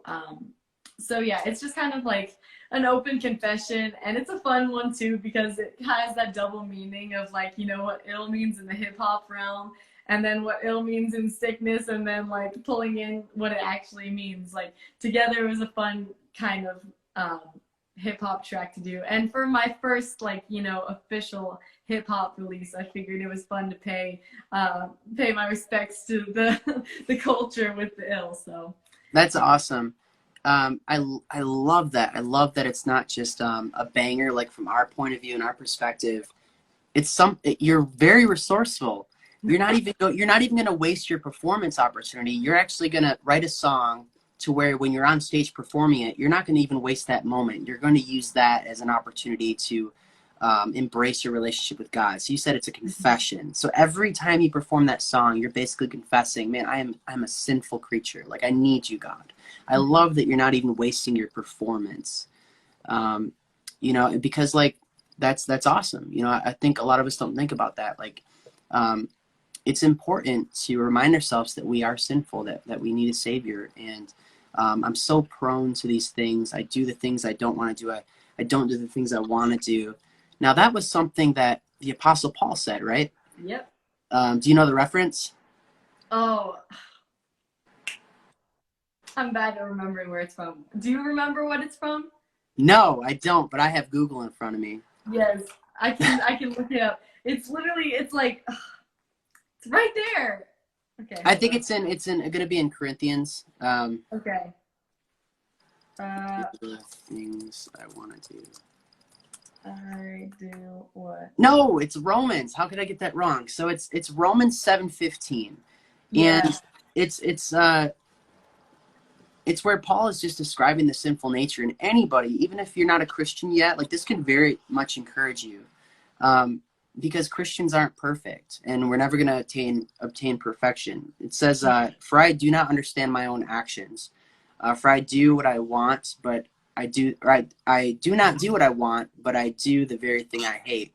And he even goes on to say, like, and if I do what I want to do, I agree with the law that is good. And he talks about there being two natures inside of him waging war against each other. And you know, we talked about that on like a very minor note of like, I'd rather not watch Netflix. I'd rather be focusing on my music career. But this can even mean like, man, like I'm trying to quit drinking. I'm trying to, stop like, sinning verbally against people. And like, I can't stop doing it. And there's so much more behind. It's not just that you don't have enough strength to do it. It's that the reality of there is another nature inside of you that's trying to prevent you from doing that. And I love what you said about like Christians aren't perfect, and this is meant to be that song. Like so many people will look at Christians, and there's a lot of bad examples. I'm just gonna put it out there. Christians are people and they're human, and the sin nature comes in and they can act like terrible sometimes. I've acted terrible. Like, I'm just here to say, like, we are not perfect, and this is the example of just confessing it and be like, yo, I'm messed up. Like, I have to work hard to do what I want to do and to do the things that are right. And like, when we're coming with the gospel, we aren't saying we have it all figured out. We're saying, I absolutely don't have it figured out. And because I don't have it figured out, that's why I need this. That's why I'm just so excited to share this amazing truth and what I found, because it's the only thing that saved me. And it's the only thing that's helped me get this far and helped me find any joy and any fulfillment in my life. And that's why I'm wanting to share it with you. It's not because I'm trying to convert you. It's not because I'm trying to tell you that I'm right and you're wrong. I'm saying that I'm wrong like 99.9% of the time, and this is the only 1.1% that has saved me. And so if that 0.1% can redeem me, then it must be some pretty strong stuff. So that's what this whole Christian faith is about. Like, Hey, busy mama almost got it. She's like Romans 7:9. Yes. Autumn fan 16 says, "Amen. We're all human. I've acted like Yes. that." Like, for sure. So it's just like that open confession and saying, like, I'm gonna be the first to admit that I'm ill, I'm wrong, and like, let's start chasing our Creator to see if we can get at least one thing right, you know? Yeah. All right, third song we're gonna get into, everybody. This is a little bit of a different one, and it's a brand new release. Yeah. It's called "Fly Me to the Moon," and I'm gonna play you a little bit of this song. You're probably gonna want me to play like, yeah, I will. Check it out. All right, "Fly Me to the Moon." Fly me to the moon and let me play among the stars. Let me see what spring is like on Jupiter and Mars. In other words, hold my hand.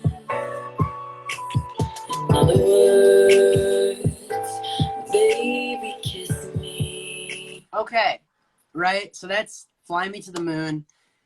It's crazy because there's a mashup happening here. Like, that reminds me, like, when I first heard it, of a mix of Chet Baker, Chet Baker is like my favorite jazz artist. He had a throat injury and couldn't play the trumpet or something. I don't know, but his voice sounds like a trumpet. So it's jazzy fizzle. But then you fast forward to 1 minute and 20 seconds, and what's happening here? I don't know, ladies and gentlemen. Let's see. Flying up, head in the clouds, heart full of love, in a daze, me daily. The variety city waves, scratch the surface on another level, like in Sunday service in the heavens. That's where you take me in the Milky Way. We got away and we still on our way up, yeah. Meet the man in the moon, I'd say he's a magical dude, and stars on the horizon. I realize that those struck a tight when I'm with.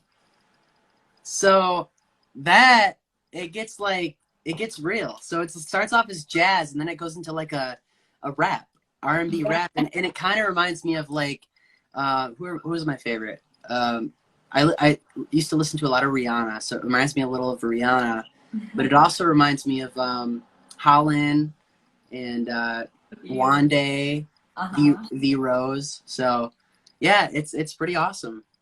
Yeah, I love some Sinatra. Like, he is my dude. I will listen to him with the windows down at nighttime. Like, oh, it's just, it washes over you, that classic music. And so I wanted to add my own spin to it just because I love it so much.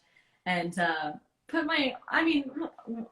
a rap to Sinatra. I thought that would be fun. So nice. It literally took me like 15 minutes. I was like, oh, I'm going to do this. And then I just got in my zone writing, and I was like, okay, here we go. So it was pretty fun. So, like, you got to explain to me songwriting. So what is the difference? Like, can you describe to us the process that you take when you're writing a pop song or like a ballad song versus writing a rap song? Like, what's the difference there? Do you have a difference in how it flows, how it comes out?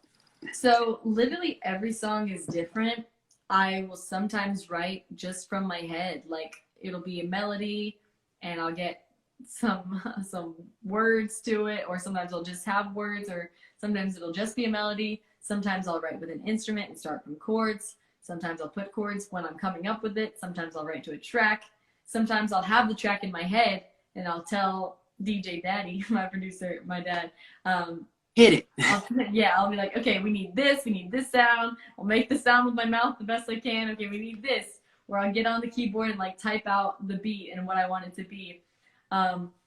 And so I've kind of like learned how to do a little bit just because I know how it needs to sound. But every write is different. It literally depends on the song.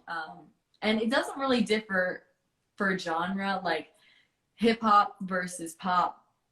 It all comes in its own special way. Each song is birthed in like a different way. And so I think that's kind of fun. It keeps it fresh, keeps it interesting. I never know when my next song's gonna come. So it's pretty fun, but literally name a song and I can tell you how it was written. Like it's gonna all be different. Okay. I've got one more that I will name a little bit later. And I'm really interested in how that one was written and your vision behind that. But all right, here's so we'll go through two more songs, one now and one later. This one is called Take Your Medicine. Yeah. And this is a more of a hip hop song, right? So let's do this.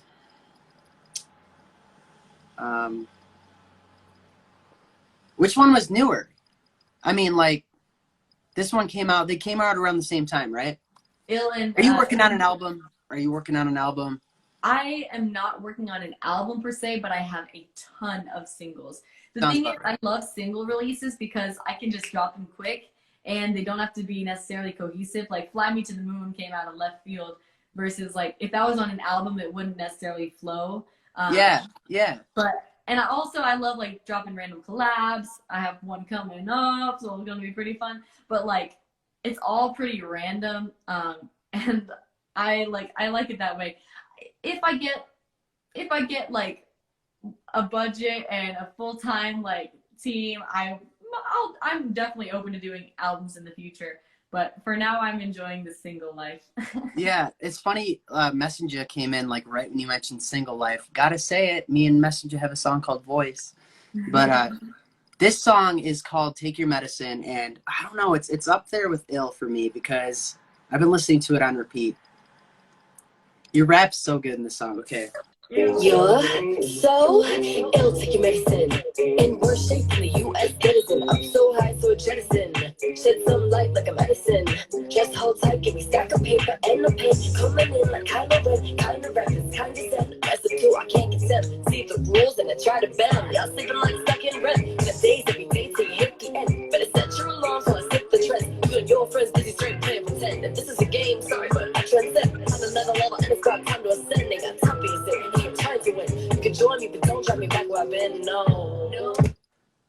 Okay, so that's hot. That's fresh. So it's like bar after bar after bar. Like every line has something deep in it. Like sleep, like REM, REM. You said, Kylo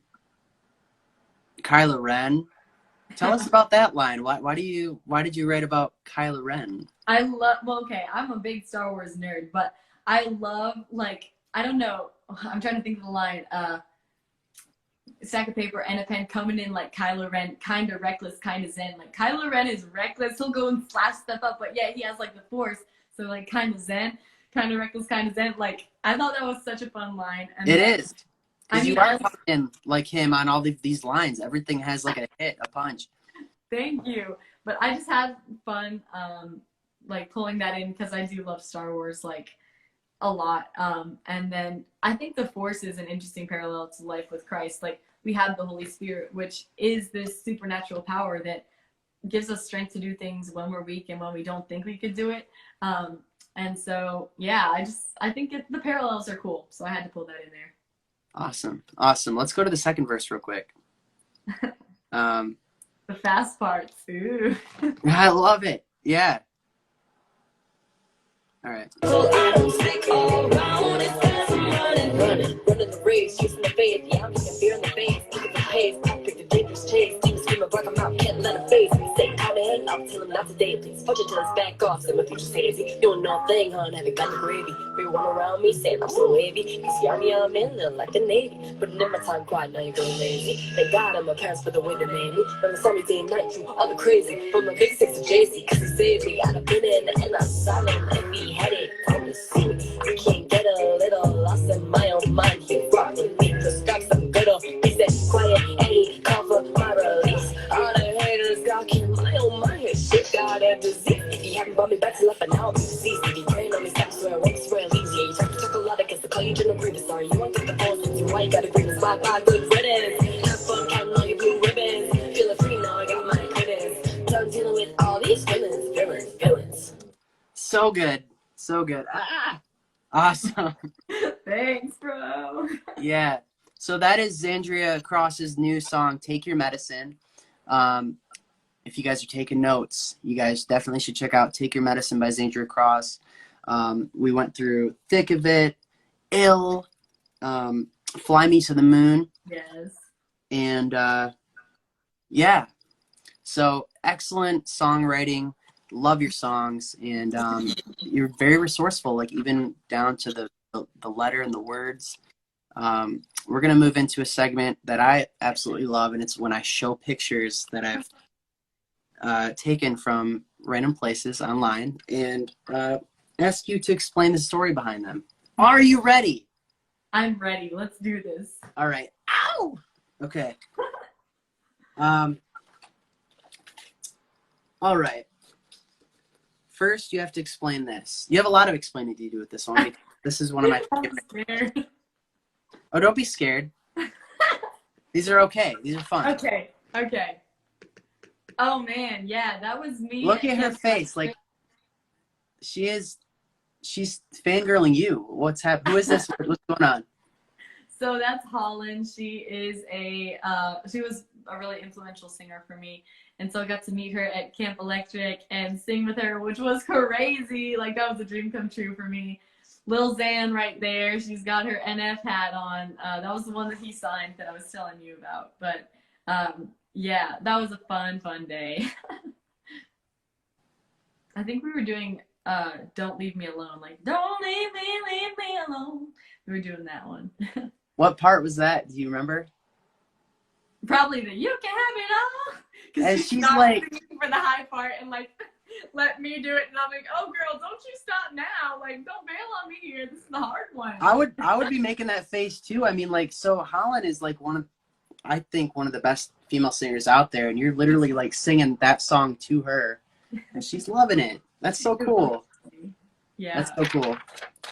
So that's a screenshot from her video on YouTube. You guys should all check it out. All right. So what is happening here? Oh yes, that is some search and rescue going on with the Extreme Tour. We love going out into the different cities that we visit and singing, meeting the community, meeting the people. And so we were doing some song. I don't know what we were singing.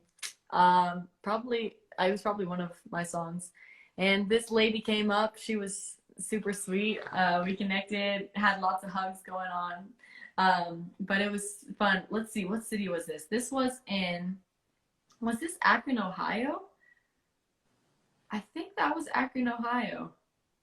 Yeah, J4's there. So I think that was where that was. That's pretty cool.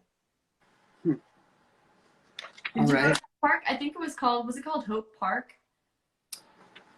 I can't remember. Maybe not Hope Park. I don't know. It was something that it was a pretty dark place, we could tell, but like to bring some light into it was fun. Okay.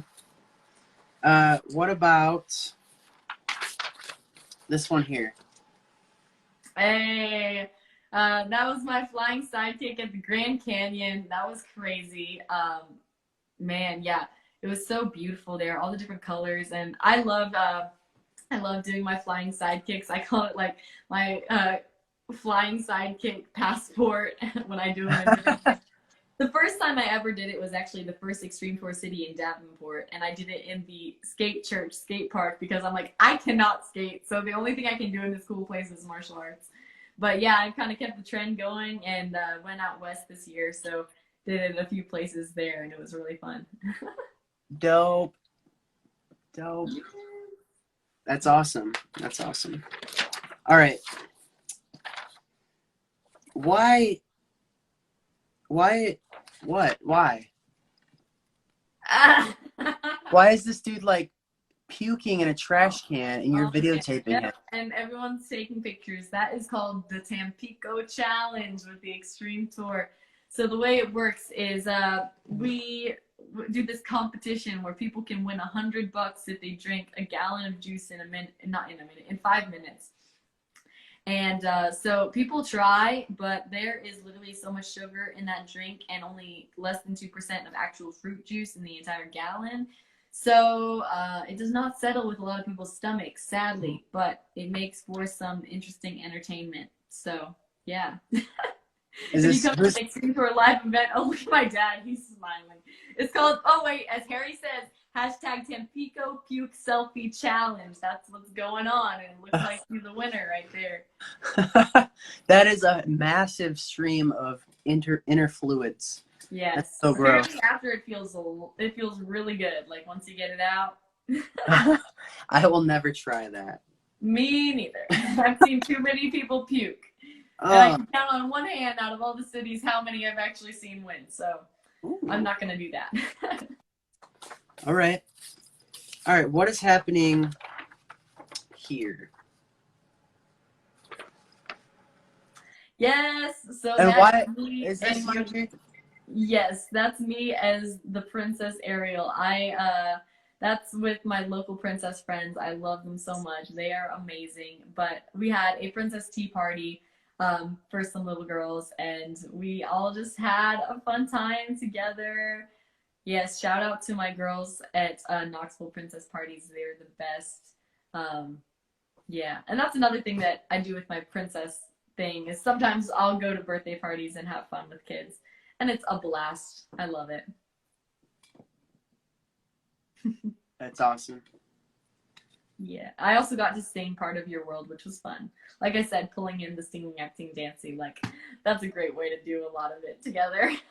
Yeah. All right. So describe this moment for us. Oh my goodness. Pure joy. That was so fun. Oh my goodness. She was precious. I literally made so many friends that day, gave so many piggyback rides, and I was so tired at the end, but man, it was so worth it. Muskegon, oh, I loved it. Thanks for bringing us into that city because it literally was such a blessing. So good. All the dancing kids who came up and performed with me, it was a blast. Yes. Yeah, she's so happy. Both y'all are so happy. I know, I was so happy. That's what you were talking about, that endorphin, that chemical that gets released when. That's what was so fun for me, like getting to just hug those kids, and yeah, it was mutual. The love was mutual. That's awesome. Thank you so much for sharing. Thank you. Okay, we've got that moment to happen, David. That was all because of you. I'm so excited that you guys came. Like, man, that event was so great. Okay, we have 4 more. Okay, let's do this. Why are you fighting with someone like over a cow? I knew you were gonna get that one. What is that? Why are you fighting over a doll? Like, so that was supposed to be the baby Jesus. Oh no! It was in a play. Like I said, I love acting. So I played Imogene Herdman in the Best Christmas Pageant Ever. It was a local production. And so that was me and my brother Ralph. We were playing the Mother Mary and Joseph, and we were fighting over the baby doll because I thought he was supposed to do something and Ralph thought he was supposed to do something else. But that play was so fun. I love working with this local theater company. Is amazing, and they do a lot of plays for the glory of God, and so that was a cool thing for me. And I remember reading the book as a kid too, and just thinking that Imogene was such a spunky character, and then to get to play her was like a blast. Literally, she's so crazy and like over the top and like just edgy, and I loved it. was fun. That's awesome. That's so funny. We always Who loved ended up? that scene though, because we could just act like such like terrible kids. I'm like, I just love it. It's hilarious. Who ended up getting the doll? Do you remember? I think Mrs. Bradley, that lady, like took it from us, and then we were mad. We were like, oh, but I wanted him. Yeah. The faces were always the funniest thing to me, because that was like our dress rehearsal in the play, and everyone was always wondering like, how is this show gonna turn up, because we were preparing to do a pageant, and we had intimidated and threatened all the other kids so we could get the main roles, is how it went. Also, for those of you just joining, this was a play. This was not real life. That's not a real baby. That's not a real baby. Yeah, I mean, yeah, that's the biggest thing right there. But yeah, that was so fun. Oh, I miss it. That's awesome. Okay.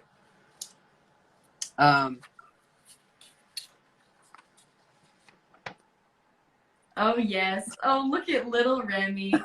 Back to my love of Star Wars right there. We were in Disney World and enjoying these amazing hats, and Remy's face just tells it all. Oh, he's a character, but yeah. Who's everybody in here? So far left, that's Lil Xan. We got Remy in the Ewok hat. My mother is in the C-3PO hat, and DJ Daddy's in the R2-D2 hat. Killing it. I like how it even matches like the shirts. Like, oh yeah, his matches the shirt. Oh, so cute. That's awesome. That's your brother there? Yep, he's grown up. He's now taller than me, but the good old days, right? When he was still a little kid. Actual little brother. Yep. Awesome. That was fun. Awesome.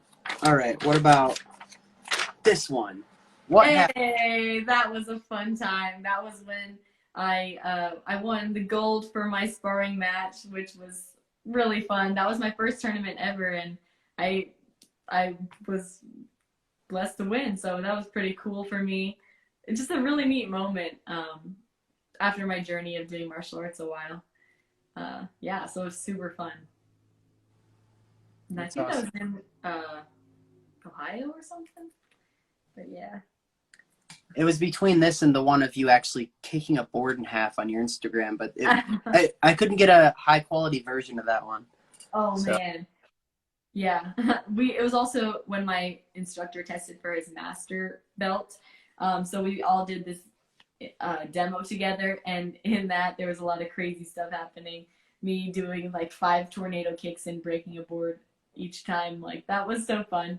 And then a lot of it was to music as well. And then I have a musical form on my Instagram a little while back, which is also fun because it's where you combine martial arts, dance, like basically any moves you want to do, gymnastics, and you can put it to any song. So I like musical forms. Nice. Nice. All right. And I got one more for you. Yes. So that was something I did for my 700 Million Scars song, which is really just about how we've all been through hard times. We've all been through situations in our life and fought battles every day. And each of those battles does not detract from our strength, and those scars don't detract from our value, but it actually adds to it, because every scar makes us unique and tells a story and shows proof that we have been able to make it through things.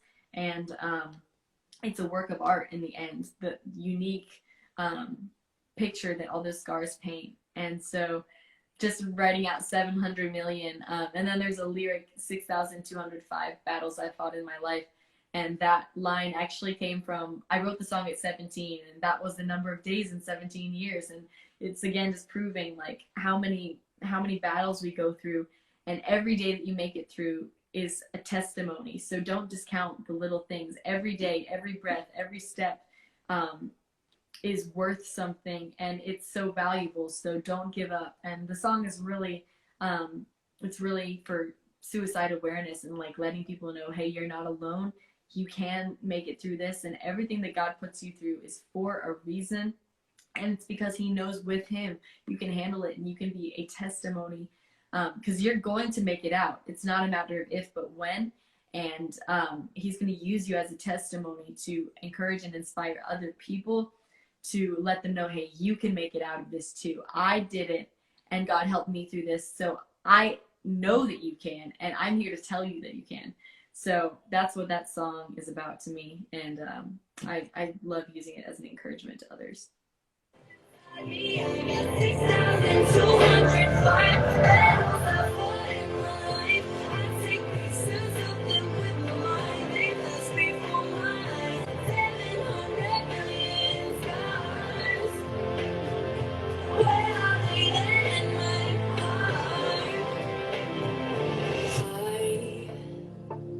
Like to think I've learned my lesson, but then I go and I trip up again. Why? I'm asking why do I keep failing? I'm at the tail end of my sanity. London way up in my head. Voices of shame. I was listening to that song last year on a bike ride, and man, I was getting emotional. It's a good song. That's I think one of the big ways God uses, like, it's crazy how an emotion that you feel or whatever, like, you can be, God can use a song for anything, and it's something that happens within you. It goes through your hand on paper. It turns out to be a song, and then halfway, across the country, like, somebody's listening to it, riding a bike, and it transcends. Is that the word? Or it like communicates this. Yeah. That's just crazy for me to hear, because like sometimes when you put it out, you forget that people are actually listening, and like it's a part of people's lives in a way. And that just like is encouragement for me as someone who's a music maker, like to just keep making, because like it's those moments, and when a song can touch somebody, that really make it worth it. So Yeah. Wow.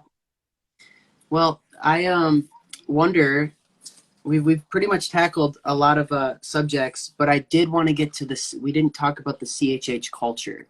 Yes.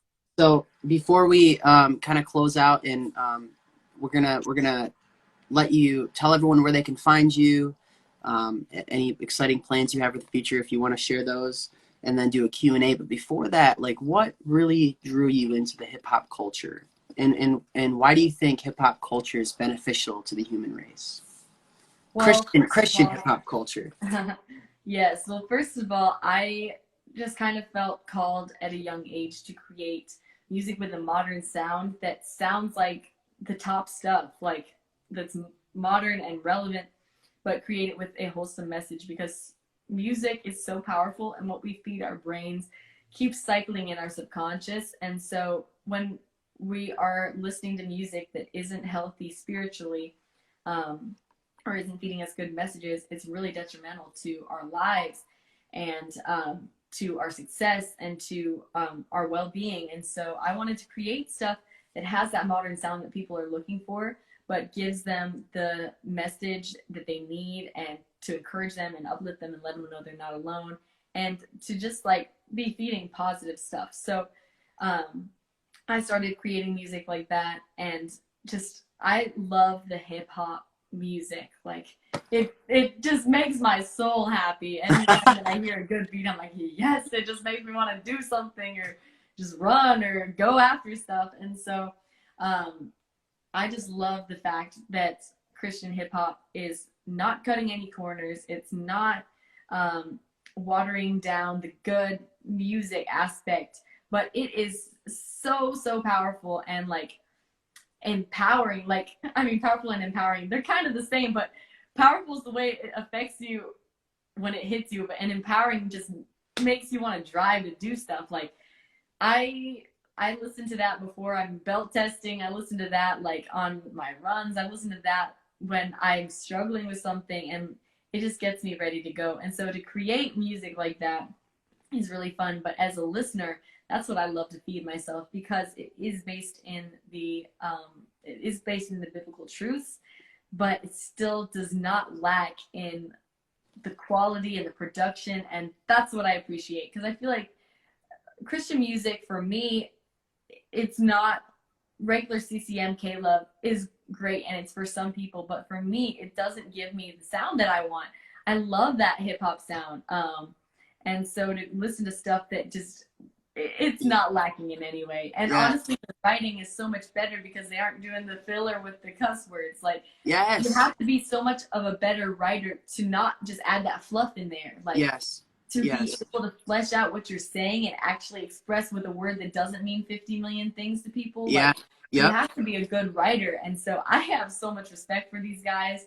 They are lyricists, they are poets, and it is amazing to like watch them write and to try and step up and learn from them. So I appreciate it so much. And like literally the fact that they aren't demeaning to my sex, like I'm a woman, and so much regular hip hop just is so insulting. I'm like, okay, like I don't know if I can get behind that. That beat is good, but I don't like what you're saying. Or promoting violence, promoting drug use, promoting gangs, promoting like alcohol, and things that are not going to be detrimental to the listener's future, things that are going to be detrimental to the listener's future. Like, I don't know if I want to be feeding my brain that stuff. And ultimately those things don't lead to happiness. You see these guys in the hip hop community and they end in suicide, and it's like, that is painful to me. Like, I don't want to make stuff that's going to end like that for you. I want to create stuff that's going to empower you to keep pushing and just be who God made you to be, because that is somewhat amazing. And I know you can get there if you're feeding yourself the right food. So that's what Christian hip hop is to me. And there's so many up and coming artists, and I've loved getting to connect with them and just encourage them on Instagram. And they're literally some of the best people. So tell me about this so much. Hey, yeah, I got to meet Wande, and actually her music video, Don't Worry About It, is coming out tomorrow, and I got to be in that video. So yeah, that was pretty fun. That was when that was in Atlanta, and it was really cool. She's a great gal and so encouraging, just in her music and just what she's doing. So I love it. All the CHH artists are incredible and amazing. Yeah, I agree 100% with all that. And John Cooper from Skillet says, I mean, he's more influenced with metal, and they try to do a metal vibe with Skillet, but he says, you know, Christians need to have the best quality of everything. Like, we need to have the best music. Like, it's not a competition, but at the same time, like, you can't compare with God. So, like, if you're doing your best to represent God, it should be better than the counterfeit version. And so you said that spot on with, like, so much in slavery that I dealt with Christian rap was like, yeah, but I can't stop listening to it. That answer was more attached to the beat and to the music than it was the lyrics. I would always be like, you know what? I'll just compromise with the lyrics so that I can feel this energy that I want to feel with the beat. But there's so much Christian rap out there that people do not even realize. Like, it's you know, if you really want to replace your secular rap library with Christian rap library, like, God is patient, and if you dedicate to that process, you will not be disappointed. You can DM me, you can message Xandria. Hey, I have a playlist, Fire Friday. You can check it out. It's on my Spotify. Every week I post the new tracks that I'm listening to, and it's got to give me a certain feeling for it to be on that track. So you're going to find something that you like on there. Yes. And like songs that are about being from a male point of view, like being a better dad, being a godly husband, rapping about like starving kids. Like, I thought of D1 has a song called J50 and Wheezy. Have you heard of that one, where he sits around a table and he raps to all of his inspirations and says, look, like, why not rap about the kids in the schools where you grew up? And so he actually like calls them out, but does so in a loving way. And it's again, like, that's something we both like connect with, is the Christian rap thing. Yeah. Because it's a power, you know. It's a power when it's a power for good and bad, but like when God is infusing the lyrics, like this CHH culture is like on fire, man, like for good. We talked about We talked about CHH culture. We talked about songwriting, the risks involved in pursuing your dreams. We talked about your entrepreneurship with X Collective and your Princess Academy for empowering young women who need to always be reminded that they are royalty in the eyes of God and have amazing futures on this earth. We talked about Camp Electric, was just one of the many examples of not squandering the time that you saved when you chose to not go to college. We talked about you not going to college. We talked about just how wonderful your family's been like throughout that whole process and how invested they've been in your life. And we talked about Extreme Tour. We talked about martial arts and some of your songs and everything. So where can we find you? Like, where do you want to direct people to find you in music and what are you up to and all that stuff? Yeah, well, you can find the music on every streaming platform, wherever you listen: iTunes, Spotify, Apple Music, YouTube, Amazon Music, Tidal, SoundCloud, all of the above. You can find it at the link in my bio. Currently has the "Fly Me to the Moon" song linked, but it has all the streaming platforms, so you can go there to just see that and find the songs. If you want to stay connected personally and see what I'm up to, Instagram is where I'm at. Also Facebook. I share a lot of the same stuff over there. Snapchat, that's kind of the behind the scenes stuff. TikTok, I'm trying to get back on there. But if you want to see more of my martial arts stuff and some self-defense tips, you can find a lot of videos on my TikTok for that. And some just funny stuff, behind the scenes stuff over there. Yeah, like I got a Twitter, I got everything. So you can find me wherever you like to hang out and we can connect there. But that's kind of where I'm at. I have some leftover Extreme Tour vlogs that I've got to finish and get up. If I can find some spare time, I will definitely be editing those. But you can see some of the vlogs from last year.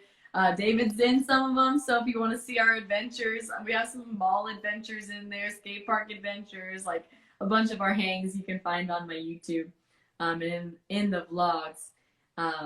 And yeah, we got a lot of new stuff coming. I have a music video for Take Your Medicine coming out, a music video for Fly Me to the Moon coming out, a music video for the upcoming song that is literally being finished and mixing and mastering with Mr. Mike Lowe. If you saw David's last live, it's called Aliens, and it is literally, I don't know, I say every new song is my favorite, but I don't know. There's so much good stuff coming, and I couldn't count on both hands how many songs are in the works. So lots coming. There's going to be a music video for that one too.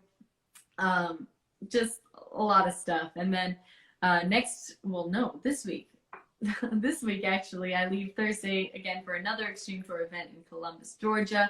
It's going to be good. And it's the last tour stop for this year. But man, there's a lot of fun stuff happening, and I'm trusting God to see where the rest of it's going to go. But we're not stopping, so if you want to join the fam and hang and see what God's up to, stay encouraged. You're welcome to DM me anytime. I love praying for you guys and just encouraging in whatever way I can.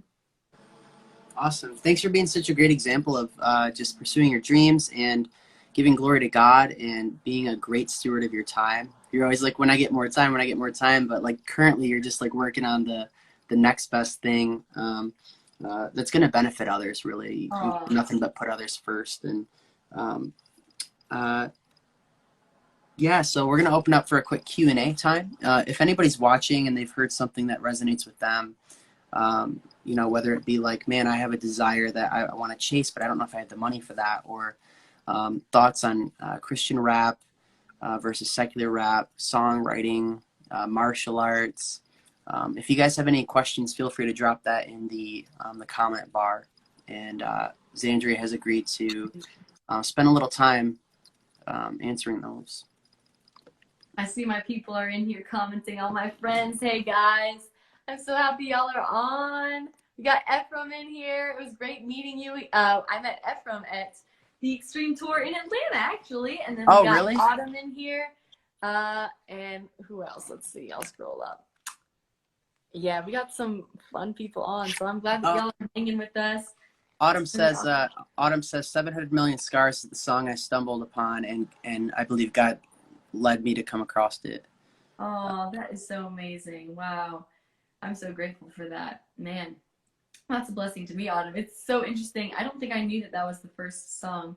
Maybe I did, but it's just so interesting to be reminded of like what hit you. And so that's cool. I'm so glad it encouraged you.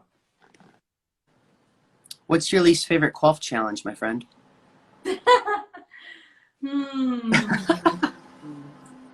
Okay, well, this one is all Jerry Fee's fault because we were doing it in, where was it? Pontiac, Michigan. And it was literally every time one person stood up, everyone had to stand up. And my legs were so sore. Jerry would just stand up with this big grin on his face all the time after everyone had just sat down. And we were up and down and up and down and up and down. I'm like, Jerry, stop. I'm going to come over there and do something if you don't stop. So it was pretty funny. But it was not fun in the middle of the game. Mike knows about his one that he had. I think we talked about it a little on your live. But that was crazy. JXLIE has a question. Yes, what is it? I don't think I'm seeing everything. So it says, what inspired you to take the path of Christian music instead of the secular, more seemingly fiscally assured path? It's a great question. That is a great question. Well, I've just always seen the power that I experience in God and in Christ, and I want to give that to other people as a gift in music, because I feel like music is a gift, and I know you know that just arts in general are a gift that you can give people with your dancing and stuff. And so in my songs, I want to give people the best of the best, what I know has been the most successful for me. And whenever I am in tune with God and connected with Him, I just experience so much joy, so much peace, so much freedom. And just the ability to love in situations where you think it would be hard, the ability to have self-control and patience when most people would be running, like my time's out, the ability to see good things see good things just turn to great, bad things turn to good, and things that are out of my control, and seeing that God has had His hand in my whole life, and always been there and used everything bad that's happened to me for good. Like, I just want to share that hope with people and let them know this can happen for you too. There is hope in whatever situation you're in, and there's purpose in the pain, there's purpose in the joy, there's purpose in it all. And so I don't always say it obvious all the time, but every song is rooted in the truth that I found and the truth that I'm trying to share. And it's just a part of who I am, and so I have to share it. And I share it in whatever way I can, whether it's a fun song, like I'm so ill, like I'm messed up, and it's okay. Like if I confess that, then I can find healing, but it's a truth. Like I am not perfect, or whether it's just being fun and sassy and like knowing that I'm confident in who I am and who God's made me to be, like I can be that too. Or it could be a warrior song where I am ready to go and face whatever this day may bring, no matter how hard it is. Like God is in it all. And so I'm down to make whatever kind of songs, even though it's saying it's Christianity or saying it's a Christian song, like that encompasses everything to me, because God is everything to me, and He's in everything. He's in the trees, He's in the song, He's in the rhythm of our music, and in the vibrations of our voice, and in our hearts and our minds. Like He can be there if we invite Him in. And so I've just experienced greatness with Him, and I want to invite Him into everything and share that with people so that they can experience it too. So that's a little bit of what it is. It's not limiting myself. I make my music for everybody, whether they're a Christian or not. I still want to give you that gift to enjoy and to jam to dance to have fun to. So I don't like to limit it to that. I just say it's my music and God's in me. So if God's in my music, then I'm glad that you're getting to feel that too. Awesome. Did I miss any? I'm not getting all the comments. Here's the thing. I'm getting every single comment, and I'm wondering if that's going to save on the final product, because like the whole video, all of these comments have been over your face. So I'm wondering I think the comments may or may not be there. I'm not sure. And I have don't you know done if a they live? do Like, live. is there a way to get like like I thought I could slide left and they would go away or something. Like, not that we. You can tap the screen sometimes and they'll minimize, but I don't think Yeah, it's gonna save like that. yeah, it's JXLIEFR says very quelling response. Um, every day is a celebration. Hip hip hooray! Awesome, awesome. Well, what is your dream collaboration in the CHH industry? Who would you, if you could do your first? We'll do two more questions.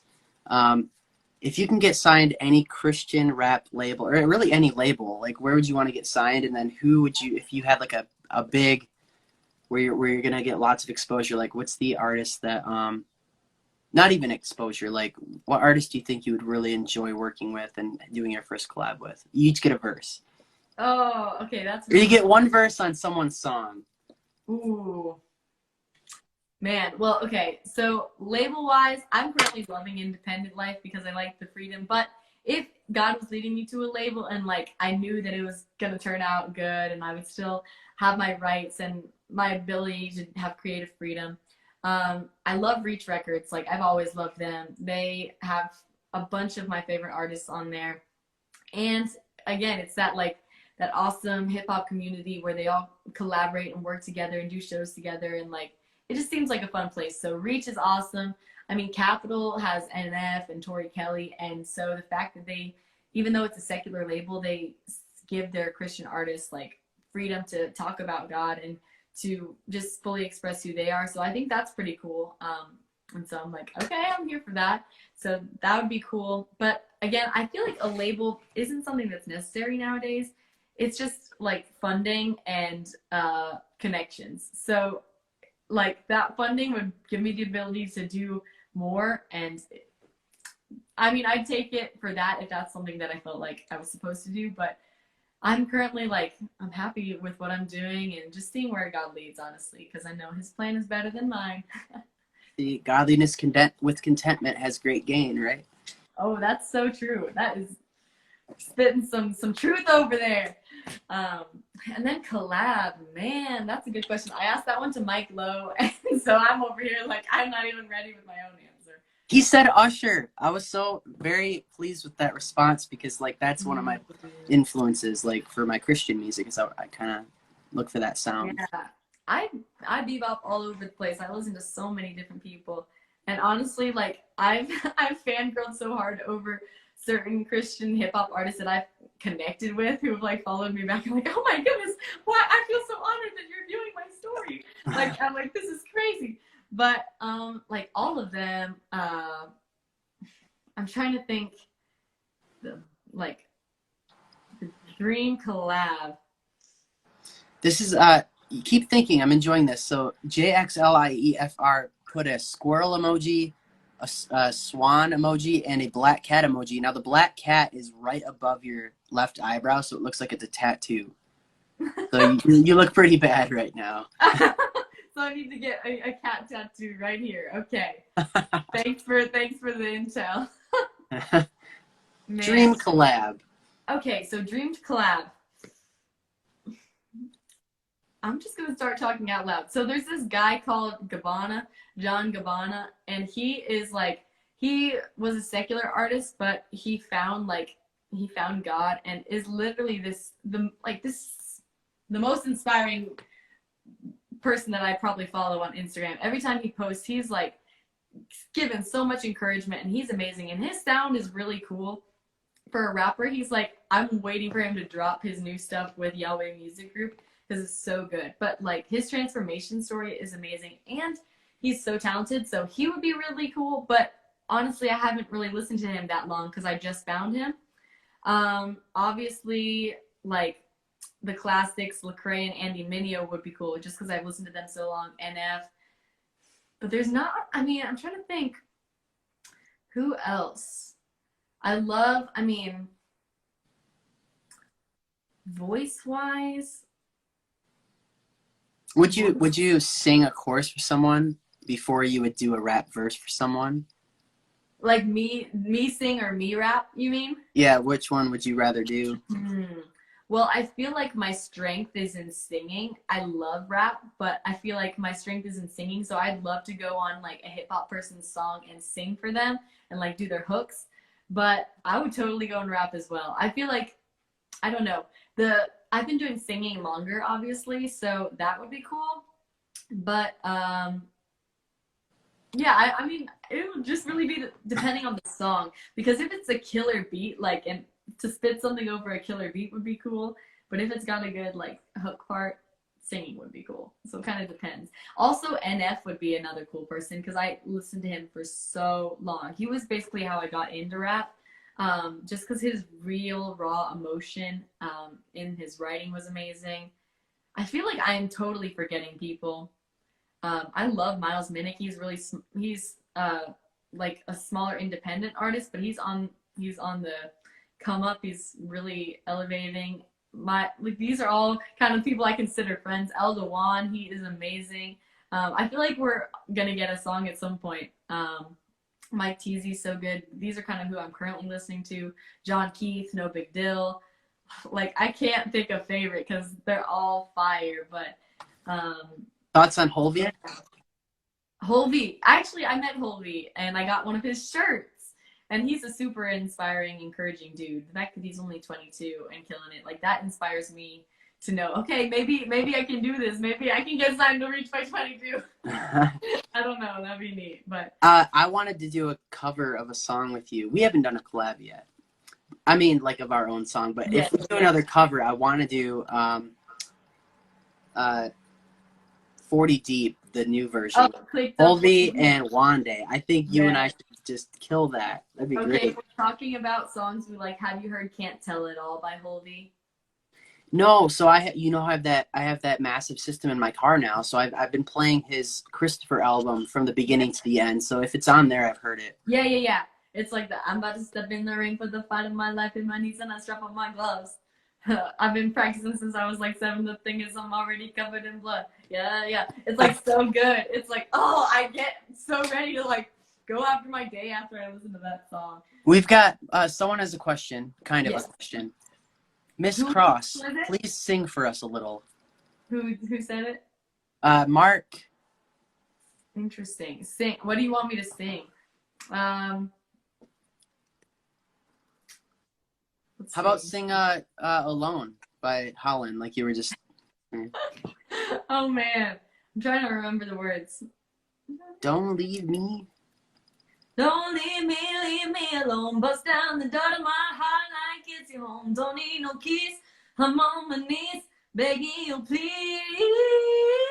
I gotta settle this thing once and for all. You got my heart, my soul. You can have it all. I'm on my knees, begging you, please. Begging you, please, Lord, don't leave me alone. No. Yeah. Nice. Awesome. Well, it has been tremendously amazing hanging out with you, and just like you don't want to like squander like anything you do. Like you're very resourceful. I think of my friends as that. I want to keep in touch with everybody, and hopefully, I'm not sure like what your future plans are, but I'd love to go on Extreme Tour next year and maybe do some shows together. That was so fun. But thank you so much for just on stage collabs again. That was the best. Mark says sweet. Autumn says kilt it. Sweet. Aw. Guys. All right, awesome. So thank you so much again for just spending your time here with me on Instagram. Time is not something you can get back, so I appreciate the gift. Well, I do it all again. As do all of the people who joined, I bet. So. Aww. Well, I'm so happy that you guys could make it on. I had the best time hanging and look forward to hanging in person again. Hopefully not too far away, right? Definitely on Extreme Tour. That's gonna be fun. Awesome. All right, well, deuce, Miss Cross. Take care. Oh, thank you, David. Have a great night. God bless. God bless to everyone on here. Love you guys. You too. Take care. Bye.